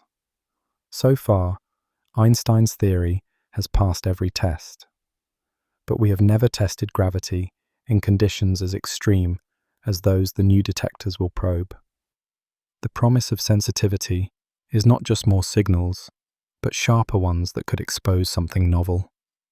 The improved reach of gravitational wave detectors also means that multi-messenger astronomy will flourish. When events are detected farther away, the chances increase that some of them will have observable light or neutrino emissions we can also catch. The network in the future will localize sources more precisely, especially as more detectors on Earth and in space join in. It's conceivable that one day we'll detect a gravitational wave from a supernova in our own galaxy. We might then get an early warning. The gravitational wave and a burst of neutrinos would escape the star's core moments before the explosive light does, giving telescopes a heads up to witness the star's death throes from the very start. Such a three-way observation, gravitational waves, neutrinos, and electromagnetic light, would be a goldmine for understanding how massive stars explode and for testing theories in extremes of density and energy. Even without a nearby supernova, the synergy of gravitational wave detectors with other observatories will deepen. In the future, when a neutron star merger's waves roll in, improved sensitivity might allow us to alert telescopes even faster and with tighter sky coordinates, maybe even identifying the host galaxy in nearly real time. Large next-generation telescopes across the electromagnetic spectrum, from radio to gamma rays, will be ready to catch the fading glow of kilonovae or other exotic aftermaths. We will not only hear the bang, but also thoroughly watch the flash that follows, extracting maximum information about these events. This coordinated approach means we won't just catalogue events, we will fully study them as physical phenomena, understanding the dynamics and consequences of each cosmic collision. Looking farther ahead, one can imagine concepts even more ambitious. Perhaps a future observatory on the Moon, where human activity and atmosphere won't interfere, could push sensitivity further, or networks of quantum sensors and atomic interferometers might detect gravitational waves of ultra-high frequency or unprecedented faintness. These ideas are still speculative, but a few decades ago, detecting gravitational waves at all was just a dream. As technology leaps forward, our grandchildren might operate gravitational observatories that make LIGO seem primitive. All these advances serve one ultimate goal: to hear everything there is to hear in the universe. Every improvement in sensitivity is like turning up the volume on the cosmic radio. With the volume higher, faint sounds that were always there become perceptible. We suspect there is a whole background of gravitational whispers waiting just below our current noise floor. Some of those whispers come from familiar sources at great distances. Others might be entirely new phenomena. We don't yet know what we'll find when we listen at full volume, which is exactly what makes it so enticing. It could be continuous waves from solitary spinning neutron stars, or subtle signals from oscillating black hole horizons. It could be something no one has predicted. One of the most profound possibilities is detecting relic gravitational waves from the dawn of time, the Big Bang's echo. The early universe, just fractions of a second old, should have roiled with violent processes that sent gravitational waves rippling through the newborn cosmos. Unlike light, those primordial gravitational waves wouldn't be scattered or absorbed. They could travel to us, essentially unaltered. If our instruments become sensitive enough, we might one day hear imprints of cosmic inflation, phase transitions in the early universe, or other moments from the universe's first heartbeat. Such a detection would open a direct window onto the conditions of the universe at energies and times unimaginable by any other means. It would be like hearing a whisper from creation itself. Standing at this threshold, the sense of anticipation is palpable. We have come from total silence to faint murmurs, and now to a lively chorus of gravitational wave events. Each step made the universe seem that much more alive with activity, and each time we increased our sensitivity, we found more than we expected.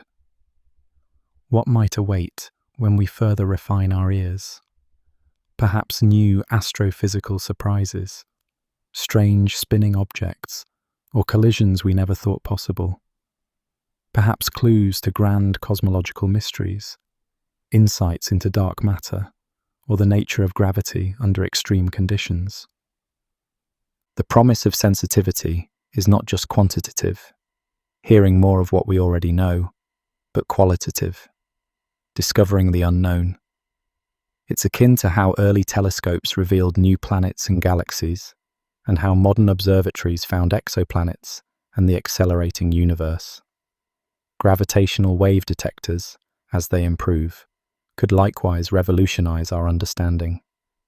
They might uncover a missing piece in the puzzle of how black holes grow, or confirm if neutron star mergers are indeed the main source of gold in the universe. They might even catch the telltale vibrations from something exotic, like the rupture of a theoretical cosmic string, a remnant defect from early universe structure, which would be an astounding finding, bridging astrophysics and high-energy physics. In the coming years, as new detectors are built and old ones upgraded, we will expand the global network into a true planetary and spacefaring observatory. Scientists from all over the world will operate these marvels in concert, listening around the clock. We will have an ever-watchful ear turned to the cosmos. Perhaps there will come a time when detections become so frequent that we must develop automated listening algorithms to sort a near-continuous stream of events, the way radio astronomers sift through constant signals from space. It's a good problem to have. It means the universe is rich with gravitational wave activity, and we are finally catching it. And so, The journey that began with a faint chirp in 2015 is poised to continue, growing louder and more detailed. Each new technological advance is like unlocking another octave on a grand cosmic piano, allowing us to hear notes we couldn't before. We are still in the early movements of this symphony. The instruments are tuning up, the first themes have emerged, but many movements are yet to come. With patience and ingenuity, we will keep extending our reach. We will build the quietest rooms and the longest tunnels. We will launch antennas into the void. We will co-opt dead stars as tools, all in service of listening better. For as we have learned, the universe has much to say, not in words or light, but in the vibrations of space and time. The gentle murmurs we detect today were once distant cataclysms, and they carry stories of creation, destruction, and transformation on scales we can barely imagine. Now, as we prepare for the next chapter of gravitational wave discovery, we do so with a sense of wonder. Each improvement promises to pull back another veil from the cosmic dance. The excitement lies in knowing that something astonishing could be just beyond our current hearing, ready to be revealed. Perhaps it will be a new kind of merger, or the faint background hum of all past events melding together, or a faint rhythm from an isolated spinning star. Whatever it is, we are eager to hear it. The universe's concert of gravitational waves plays on continuously, a grand composition that has been sounding since the beginning of time. We have only recently become aware of it, catching snippets of melody here and there. But with ever better instruments, we will join that cosmic audience more fully. We will listen from the Earth, from space, from multiple fronts, straining for every note. And as we do, our understanding of the universe will deepen in ways we cannot yet foresee. In the quiet hours at observatories still to be built, future scientists may sit in front of displays of flickering starlight and gently humming lasers, waiting for that next faint quiver. They might recall how, not too long ago, humanity didn't know if we would ever detect even one gravitational wave. Now, it could be routine, a constant connection to the most violent events in the cosmos. Yet the magic will not fade. Even routine whispers from colliding black holes carry profound significance, reminders of the dynamic, ever-changing universe we inhabit. As this part of our journey draws to a close, we look ahead without finality. There is no hard end to the story of discovery, only a horizon that keeps expanding. The tale of ripples in space-time is still being written, with each new detection a fresh line of text. In the next chapters, we will continue following these ripples wherever they lead us, deeper into the mysteries of the cosmos. For now, we continue to listen. In the darkness of our observatories, beneath the stars, or high above the earth, we are all ears, waiting, hoping, and ready for the next cosmic collision to speak. The universe has a voice, and it's richer and more subtle than we ever knew. With dedication and ingenuity, we'll keep turning up the volume, eager to hear the next message carried on the silent wings of gravity.